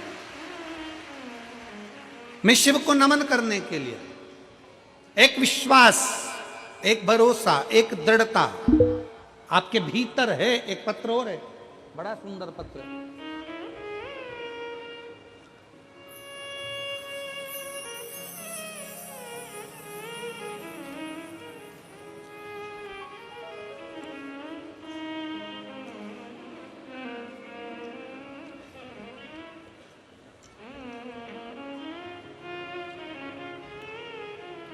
मैं ज्योति अंकुर शर्मा, जिला सहारनपुर से आई हूँ।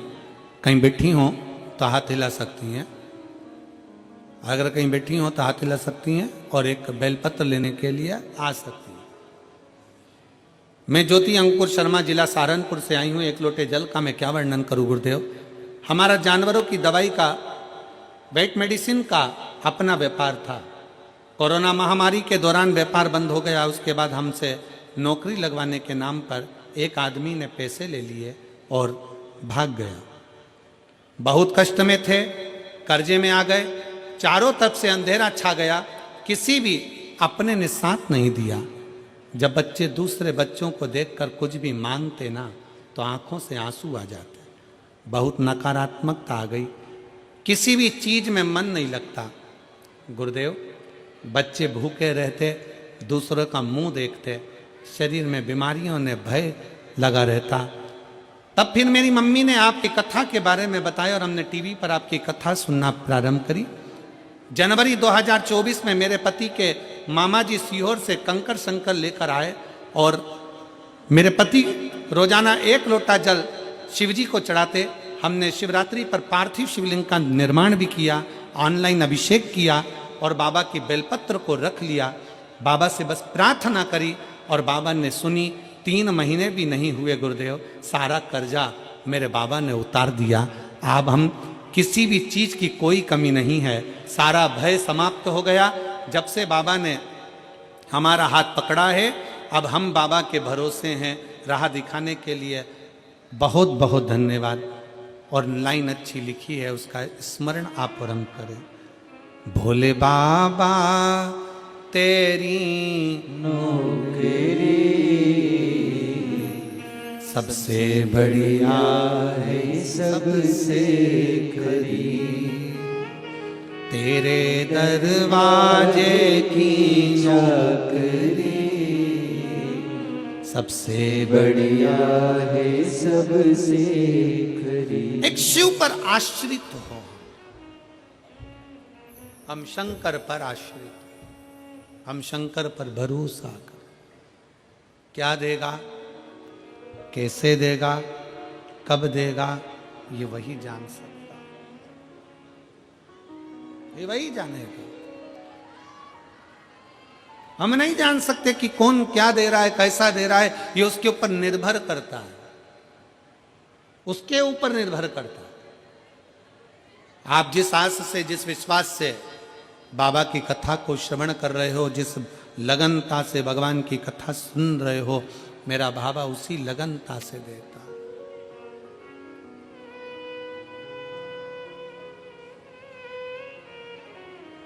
जो जैसी भावना लाया वो वैसा ही फल पाया।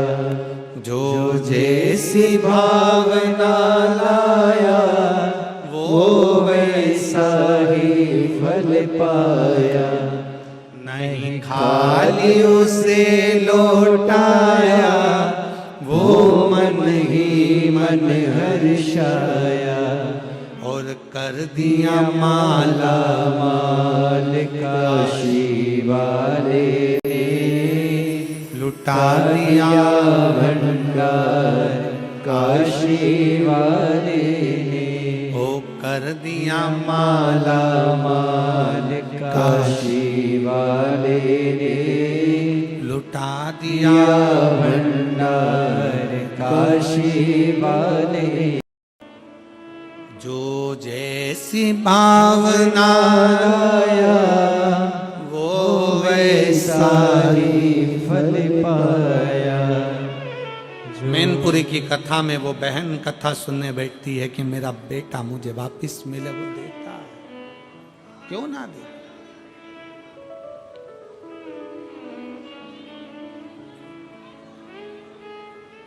कहीं से आए हैं क्या ये लोग? बाबू आप लोग क्यों खड़े हो? कोई बाहर दंडवत आए हैं क्या? दंडवती है, आ जाओ। एक जो दंडवती करता है, आ जाओ आ जाओ।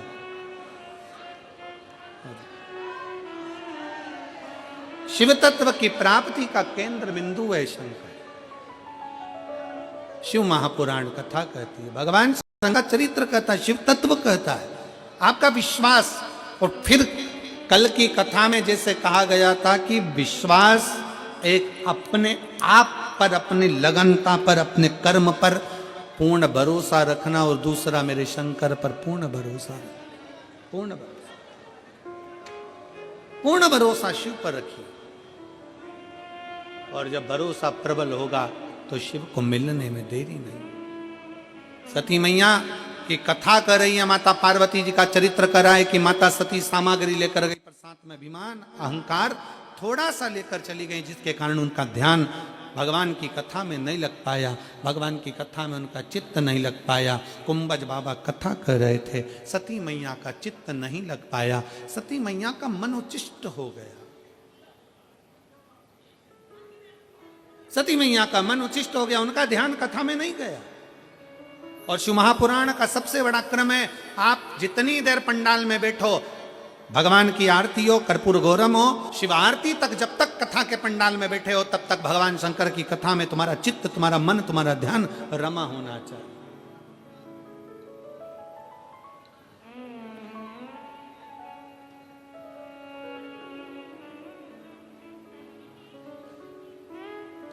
जितनी देर कथा में चित्त लगाओगे, शिव की दृष्टि में तुम खुद स्वयं आओ। कथा कर रही है, समय आया, मां सती पहुंच तो गई थी भगवान शंकर के पास में, निवास भी करा था माता सती ने, पर कभी कभी कोई कोई शब्द ऐसे हो जाते हैं जिन शब्दों में अभिमतता नजर आने लगती है, अहंकार।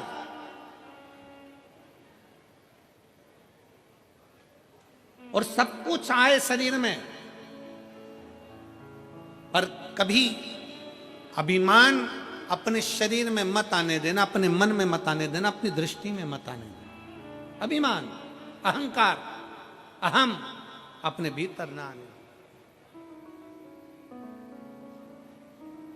अहंकार में तीन गए, धन, वैभव और वंश। ना मानो तो देख लो रावण, कौरव और कंस, तीनों अहंकार में चले गए, तीनों अभिमत्ता में चले गए, तीनों अहम में चले गए। स्वयं लंकाधिपति रावण के सामने भगवान शंकर भी जाकर खड़े हो गए थे और रावण से कह दिया था, रावण तेरे सामने राम युद्ध करने के लिए खड़े होंगे। रावण सुन, अगर तुझे मुझसे कुछ चाहिए, कोई सहयोग चाहिए तो मांग ले। रावण अगर तुझे मुझसे कुछ सहयोग चाहिए तो मांग। रावण कहता है नहीं बाबा नहीं। भोलेनाथ जी से कहता है कि मुझे तुमसे कुछ नहीं चाहिए, क्योंकि मुझ में वो बल है। सोने की लंका में रहता हूं, सोने के महल में रहता हूं, सोने के नगर में रहता हूं, और पूरा मेरा जितना परिवार है ये बहुत प्रबल परिवार है। बहुत सारे मेरे नाती पंती, मेरे भाई बंधु हैं, ढेर सारे असुर राक्षस मेरे साथ जुड़े हुए हैं। मुझे कुछ नहीं चाहिए, मुझे नहीं चाहिए। शंकर भगवान तो बोले थे तुझे कुछ चाहिए तो बोल।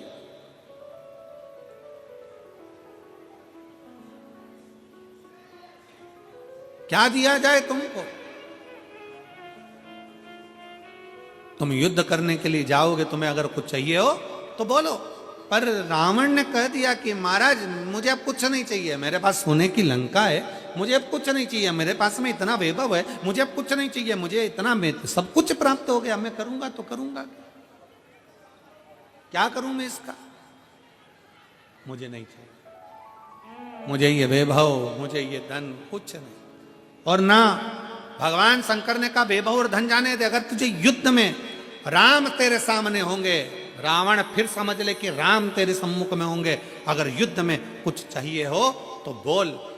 फिर भी शंकर भगवान के सामने रावण कहता है मैं बड़ा वीर हूं, मैं बड़ा प्रबल हूं, मुझे कुछ नहीं चाहिए, कुछ नहीं, क्या करूंगा मैं लेकर? समझाने का कार्य था भगवान शिव का।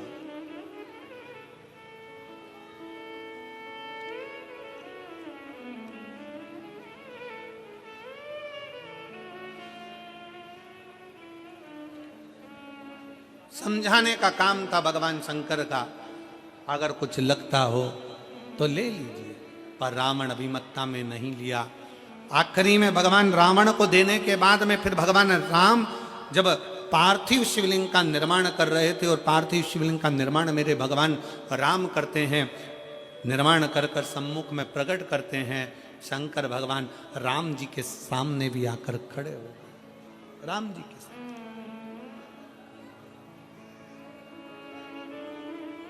फिर आ गए और मेरे राम सम्मुख में, राम के सम्मुख में मेरे भगवान शंकर, राम के सम्मुख में मेरे शिव फिर सम्मुख में आ गए, फिर आए।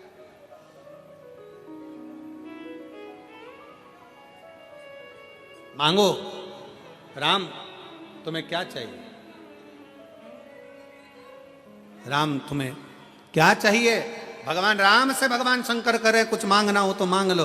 राम जी कहते हैं बस इतना सा वर मुझे चाहिए, इतनी सी कृपा कर दीजिए, इतनी सी दया कर दीजिए, इतनी सी करुणा कर दीजिए। भोले बाबा सामने युद्ध के मैदान में लंकाधिपति रावण होगा, वो आपका भक्त है।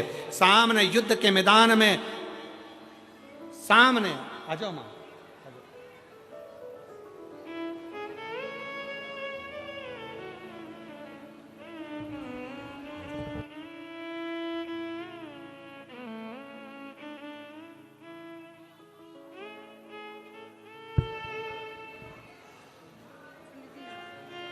आपका डमरू हमको मिल गया था और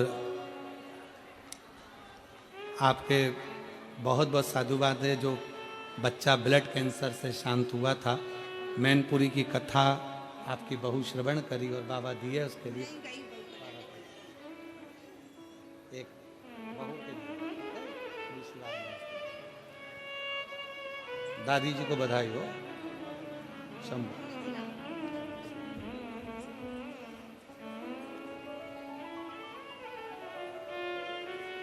शिव तत्व की प्राप्ति भगवान शंकर स्वयं राम जी के सम्मुख में कर रहे हैं। राम जी, मैं गया था लंकाधिपति रावण के पास में, मैं पहुंचा था रावण के नजदीक में और रावण से भी मैंने कहा था कुछ चाहिए मांग ले।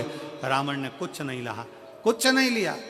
राम जी आपके सम्मुख में भी मैं आया हूं, मांगो, बताओ आपको क्या चाहिए। राम जी कहते हैं प्रभु कुछ भी नहीं, केवल सामने आपका जो शुभ भक्त होगा लंकाधिपति रावण, आपके सम्मुख में, मेरे सम्मुख में, मेरा सामने आपका एक शुभ भक्त होगा और उसके सामने मेरा और उसका युद्ध आपके सम्मुख में होगा। बस इतनी कृपा करना। भगवान राम शंकर भगवान से कहते हैं इतनी दया करना कि जब रावण के प्राण छूटे ना, बस इतनी कृपा करना कि उसको शिव धाम दे देना, इससे ज्यादा कुछ नहीं चाहिए। उसको शिव धाम दे दीजिए, उसे शंकर का धाम दे दीजिए और कुछ नहीं चाहिए। और महाराज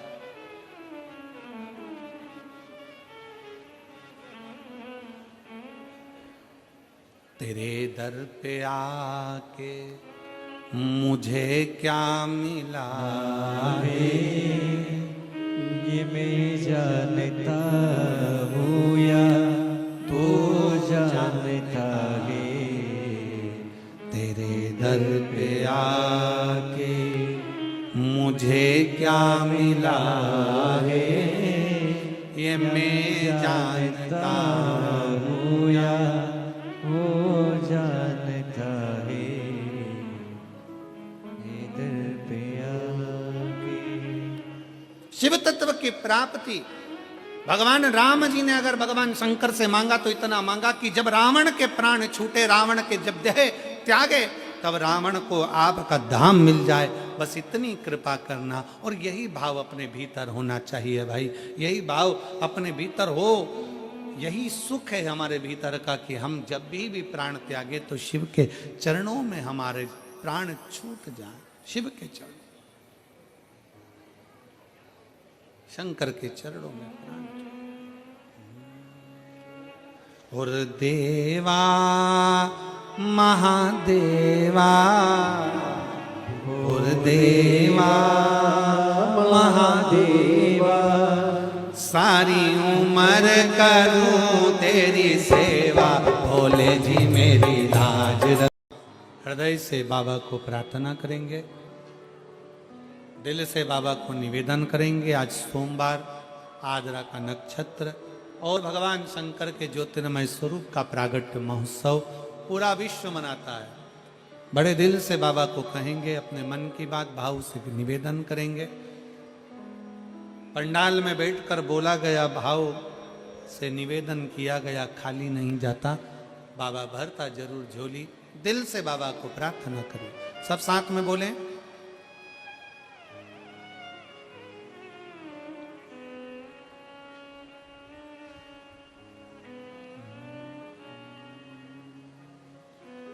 श्री शिवाय नमस्तु।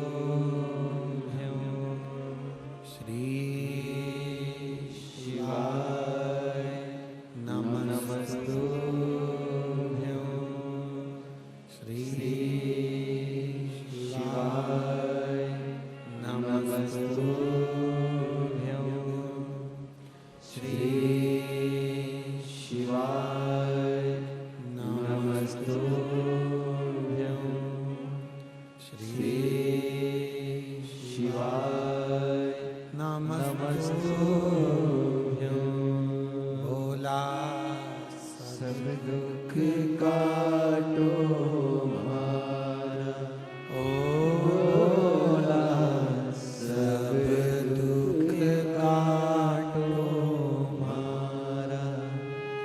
शिव शंकर जपूं तेरी माला, भोले बाबा जपूं तेरी माला, भोला सब दुख काटो मारा।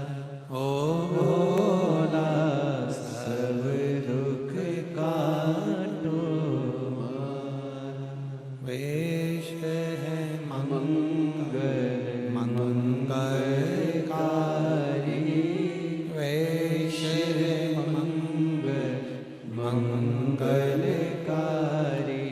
शमशान वासी हमारा, शमशान वासी हमारा। ओ भोला सब दुख काटो मारा, ओ भोला सब दुख काटो।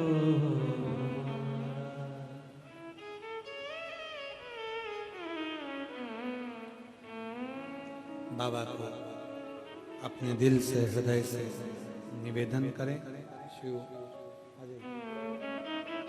शिव करुणा सागर भगवान शंकर ओघड़ दानी त्रिकालदर्शी कैलाशी अविनाशी, जो दुनिया के पालनहारा हैं, ऐसे शंकर को नमन करते हुए भाव से अपने मन की बात शिव कथा कहती है, भगवान शंकर का चरित्र कहता है, शिव महापुराण की कथा वर्णन करती है। शिव कथा कह रही है, भगवान शंकर का चरित्र कह रहा है, शिव तत्व कह रहा है कि दिल से हृदय से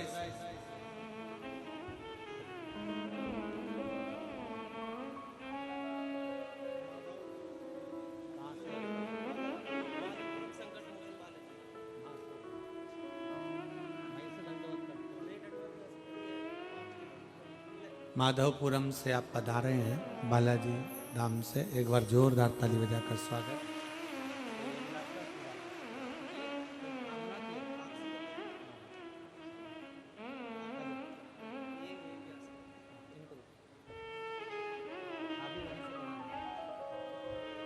माधवपुर से आएंगे।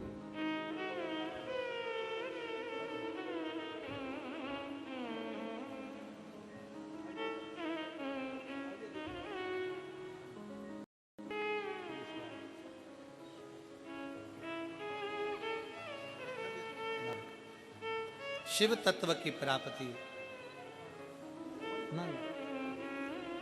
भगवान शंकर की उदारता, कोई कामना थी बाबा पूर्ण करे हो, उस कामना के अंतर्गत दंडवत करते करते पधारे। शिव भक्ति है, भगवान शंकर की उदारता है। शिव महापुराण की कथा कर रही है, भगवान देवादिदेव महादेव का चरित्र कह रहा है, शंकर की अलौकिक आनंदमय कथा कर रही है।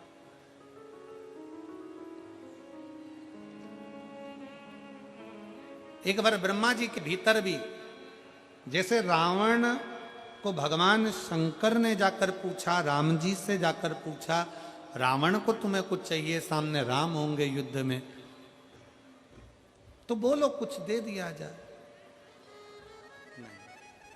राम जी से कहा कि तुमको कुछ चाहिए, तो राम जी ने केवल इतना ही मांगा कि रावण के जब प्राण छूटे तो शंकर भगवान आपका भक्त आपके धाम पर चले जाए। भगवान शिव उसको स्वीकार करते हैं।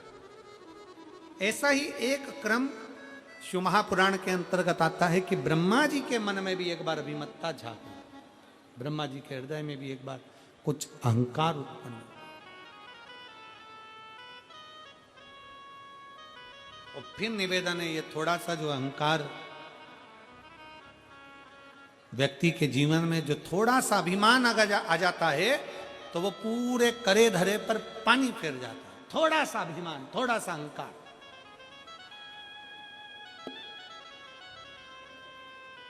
ब्रह्मा जी के भीतर भी अभिमत्ता थोड़ी सी प्रकट हो गई और ब्रह्मा जी के मन में आ गया कि मैं सृष्टि का पालन करता हूं, मैं सृष्टि का पालन करता हूं, सब कुछ मैं हूं, सर्वस्व में हूं। तब भगवान नारायण ने उनको समझाया। भगवान नारायण ने उनको कहा, आप ये सोचना बंद कर दो कि सर्वस्व आप कर रहे हैं, सब कुछ आप कर रहे हैं। कई बार परिवार में भी ऐसा योग बन जाता है, हमारे परिवार में, हमारे कुटुंब में कई बार हम सोचते हैं, बुजुर्ग माताएं कई बार बातों में कह जाती हैं, वो तो मैं जिंदा हूं ना इसलिए ऐसा हो रहा है, जिस दिन मैं मर गई आटे दाल का भाव मालूम पड़ जाएगा। कई बूढ़ी माताएं कहती हैं, अभी मैं बैठी हूं इसलिए सही चल रहा है, जिस दिन मैं मर गई आटे दाल का भाव मालूम पड़ जाएगा। तो जो तुमसे कहे ना कि मैं मर गई तो भाव मालूम पड़ जाएगा, उनसे कहे तो आधे घंटे के लिए मर जा।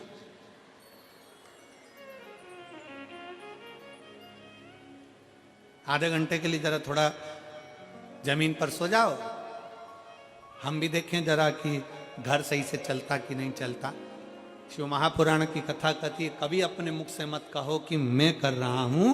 शिव पुराण की कथा कहती है कि करते हो मेरे बाबा, मेरा नाम हो रहा है, भोले आपकी कृपा से सब काम हो रहा है, भोले आपकी कृपा से सब काम हो रहा है, करते हो मेरे बाबा, मेरा नाम हो रहा है। सब करने वाला बाबा और कराने वाला बाबा, अपन तो केवल एक निमित्त मात्र है, केवल निमित्त।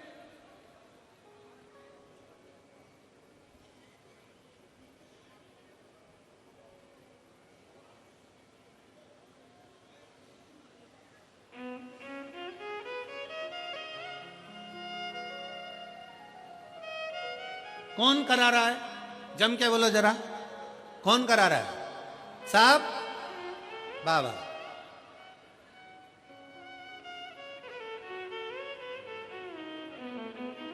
और बाबा भी किसी ना किसी को प्रेरणा देता है, बाबा भी किसी ना किसी को पकड़ तब करवाता है। तुम देखो, तुम्हारे उत्तर प्रदेश की ही घटना है। संभल, एक शंकर जी का मंदिर 42 साल से बंद पड़ा था और भोले बाबा ने, धन्यवाद दूं मैं उत्तर प्रदेश के मुख्यमंत्री जी योगी जी को, जिन्होंने उस मंदिर को खुलवा दिया। शिव मंदिर, शंकर का मंदिर, ओघड़दानी का मंदिर, शंकर भगवान का 42 वर्ष से बंद पड़ा था। कहां छुपा था किसी को नहीं मालूम पड़ता। साधुता है आप।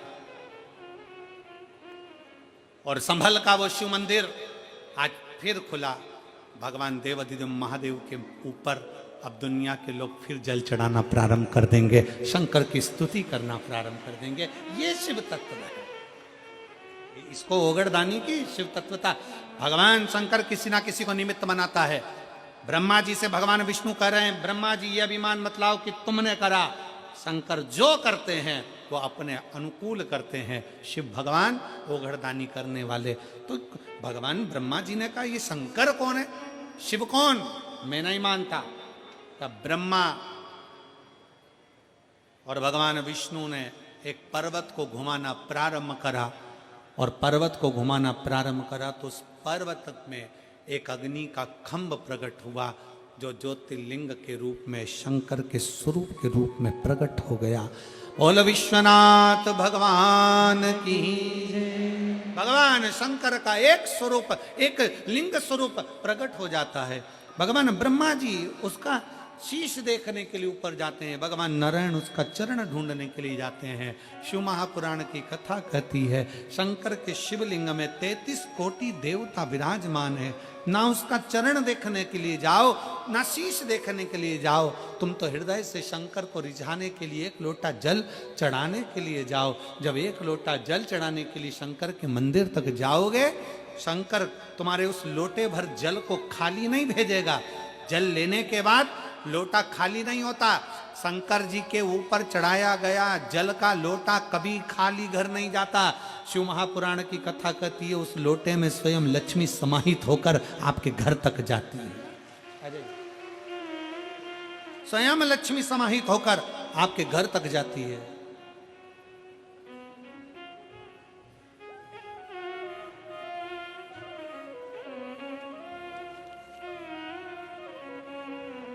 बबीता भाटी,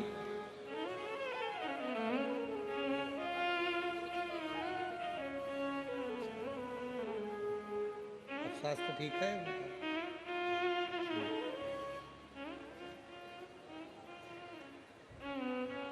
जिस एक लोटा जल जो भगवान शंकर को समर्पित कर रहे हैं, शिव को एक लोटा जल चढ़ा रहे हो, वो जल का लोटा मंदिर से, घर से अगर भरा गया है तो मंदिर से खाली नहीं आता, मंदिर से भी भरा हुआ ही आता, मंदिर से भी भरा हुआ। बस तुम्हारा विश्वास, तुम्हारी दृढ़ता। ब्रह्मा जी गए ऊपर शीश देखने के लिए, केतकी के पुष्प को लिया है, गौ माता को लेकर आए, केतकी का फूल भी झूठ बोल दिया, गौ माता भी झूठ बोल दी, भगवान शंकर जी ने श्रापित कर दिया। आखिरी में ब्रह्मा जी झूठ पर झूठ बोले तो उनका शीश कट गया, शीश कटकर दूर गिरा। शंकर भगवान की स्तुति भगवान नारायण ने करी, तब वो शीश ने बट वृक्ष का रूप धारण कर लिया। शंकर जी उस बट वृक्ष के नीचे विराजमान हो गए। शिव जी का नाम बटकेश्वर महादेव पड़ गया। बोल बटकेश्वर महादेव की जय। भगवान शंकर का स्वरूप बटकेश्वर महादेव के रूप में विराजित हो गया। आगे सुंदर वर्णन आता है। भगवान शंकर की स्तुति स्वयं ब्रह्मा जी भी करते हैं कि मुझसे गलती हो गई है, वो गलती को क्षमा करिए। गलती, कई लोग कहते हैं भगवान शंकर क्रोध के देवता हैं, भगवान शंकर रुद्र हैं, क्रोधी हैं, गुस्से के देवता हैं। शिव महापुराण की कथा कहती है शंकर भगवान क्रोधी नहीं, रुद्र नहीं, शंकर भगवान कोमलता का भाव रखते हैं, इसलिए उनको भोला भंडारी कहा जाता है। सहजता, निर्मलता, नम्रता मेरे शंकर के अंदर है। किसी देवता को इतने अपशब्द नहीं किए जाते जितने शंकर भगवान को कहे जाते हैं। ये तो गंजेड़ी है, ये तो भंगेड़ी है, ये तो भस्मधारी, त्रिपुंडधारी, नाग, सर्प, माला। लोग अपशब्द पर अपशब्द कहते हैं, पर किसी को यह नहीं मालूम कि ये गंजेड़ी है ना भंगेड़ी है। ये तो ओघड़ दानी है, और ऐसा ओघड़ दानी जो भूलवश भी शंकर के मंदिर के सामने से निकल कर चले जाता है, उसका भी भंडार भोलेनाथ भर देता है। ऐसा ओघड़ दानी है। इस पत्र में इस बहन ने लिखा, शर्मा ने, ज्योति अंकुर शर्मा, जिला सहारनपुर से हैं। उन्होंने पत्र में एक लाइन लिखी है, गुरुदेव मेरे बच्चे दूसरे को कुछ खाते पीते देखते उनका मुंह उतर जाता, सही वस्त्र पहनने के लिए भी नहीं थे, तो खाने की तो बात, कपड़े तक कुछ ना हो, हालत बहुत खराब थी। तब कुबेरेश्वर धाम के उस कुबेर भंडारी को याद किया, और बाबा की कृपा से एक लोटा जल सारी समस्या का, फिर वो कुबेरेश्वर बाबा संभाल। इसमें कोई दूसरा नहीं, कोई दूसरा देव ही नहीं सकता। किसकी सामर्थ्यता है?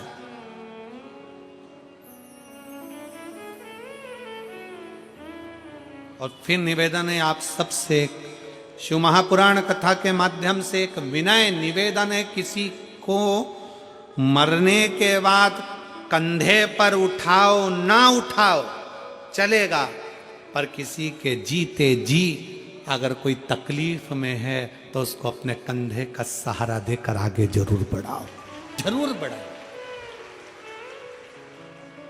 आप उठाएं ना उठाएं, किसी के मरने के बाद आप उसके कंधे पर लें ना लें, पर उसके जीते जी वो तकलीफ में, कष्ट में है, बहुत बहुत तकलीफ में है, प्रयास करो उसको लेकर आगे बढ़ने का प्रयास करो, बढ़ो, प्रयास करो। एक पत्र है,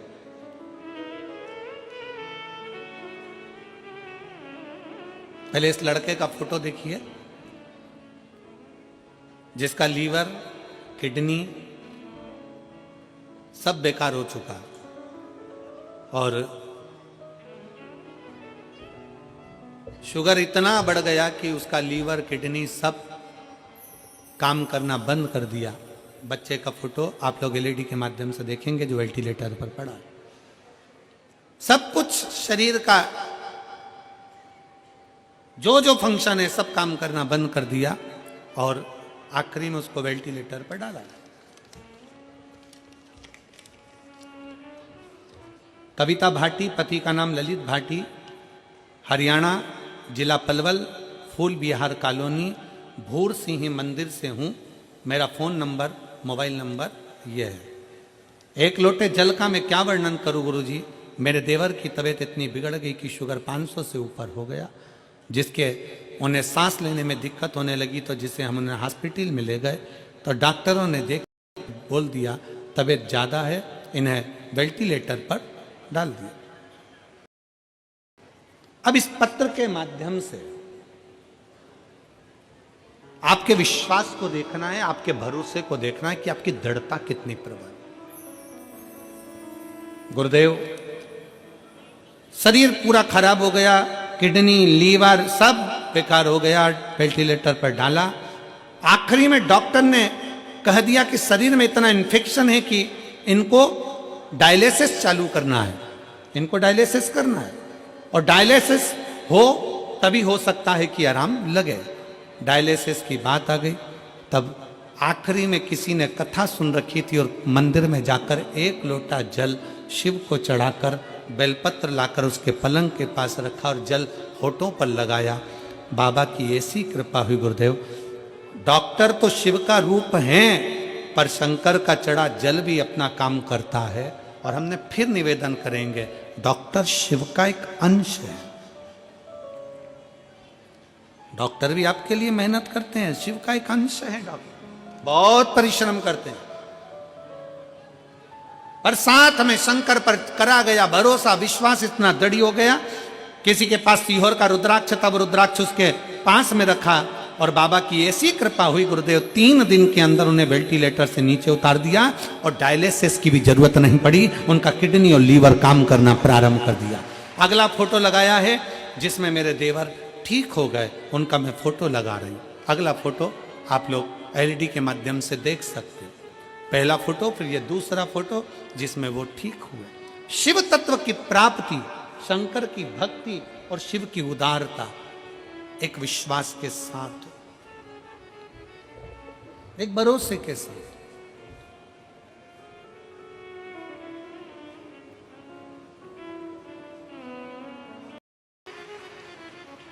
सीखो उनसे। पार्वती मैया को कहा, हिमालय राज बोले क्या दें हम आपको, क्या प्रदान करें हम आपको, आप ले लीजिए, इतना धन वैभव संपदा सब है, ये पूरा महल भरा पड़ा है, हिमालय राज का पूरा नगर बड़ा पड़ा हुआ है, ढेर सारा सामान बड़ा पड़ा हुआ है, ले जाओ इसको। शंकर भगवान बोले नहीं, मुझे ये नहीं चाहिए, मुझे केवल पार्वती चाहिए। क्यों? क्योंकि शंकर जी जानते थे कि पार्वती जी ने व्रत तप साधना करी है, वो मुझे पाने के लिए करी है। और व्रत तप साधना जब मुझे पाने के लिए करी है तो पार्वती मेरे लिए आ रही है, मैं उसके लिए। आज के जमाने में तो शादी में कितना कितना दूल्हा दुल्हन के लिए रात भर, अभी शादियों का सीजन चल रहा है, रात को 9-9 बजे से माताएं ढोलक ले लेके बैठती हैं। लड़के के शादी में खूब गाती हैं, बन्ना जी बन्ना जी बन्ना जी। बोलो गाती कि नहीं गाती?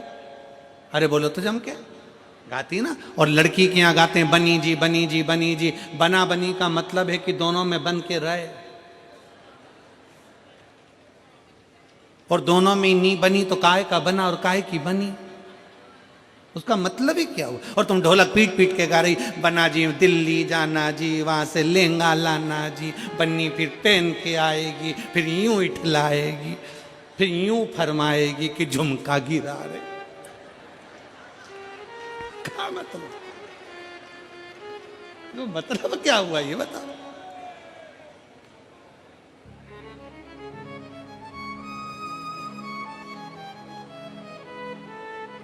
अरे महाराज,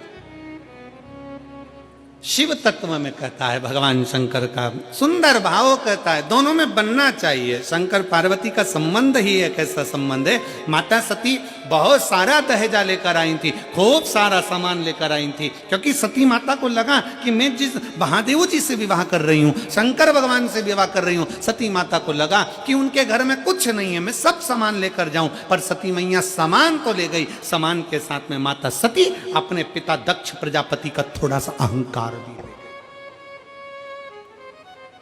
अभिमान भी ले गए। और कभी अभिमान लेकर मत चलो, कभी भी उस अभिमान को छोड़कर चलो। हम यजमान परिवार आशीष जी बंसल जी को इस बात के लिए धन्यवाद देंगे। आशीष बंसल जी जितनी बार सीओर आए, जितनी बार एक दो कथा में भी उनसे मिलना हुआ, तो उन्होंने, हमने जब बातचीत हुई तो उनके शब्दों में हमको एक बात अच्छी लगी कि वो हमेशा एक ही बात कहते थे, गुरुजी हम पूछते मेरठ में व्यवस्था, तो कहे गुरुजी सब भोलेनाथ बैठा है सब करेगा, शंकर जी बैठा है सब करेगा। और हमारी जो समिति है केदारेश्वर समिति, गुरुजी बहुत बोल्ड है। उन्होंने ये नहीं कहा कि हम बोल्ड है, उन्होंने ये नहीं कहा कि हम जजमान कर लें या ये कर लें, उन्होंने कहा गुरुजी हमारी केदारेश्वर समिति बहुत बोल्ड है, वो सब कर सकती है, आप चिंता ना करें। शंकर का नाम ही उनकी समिति का है, आप चिंता ना करें, सब होगा। इसको कहते हैं समर्पण, अभिमत्ता को त्याग कर शिव तत्व की प्राप्ति, अहंकार को पटक कर शंकर की प्राप्ति। सती मैया लेकर गई सामान, तो सामान के साथ में ले गई थोड़ा सा अभिमान। भगवान ब्रह्मा विष्णु महेश की झांकी का अपन दर्शन कर रहे हैं। भगवान ब्रह्मा विष्णु महेश पधार रहे हैं, एक बार जोरदार ताली बजाकर उनका स्वागत वंदन अभिनंदन।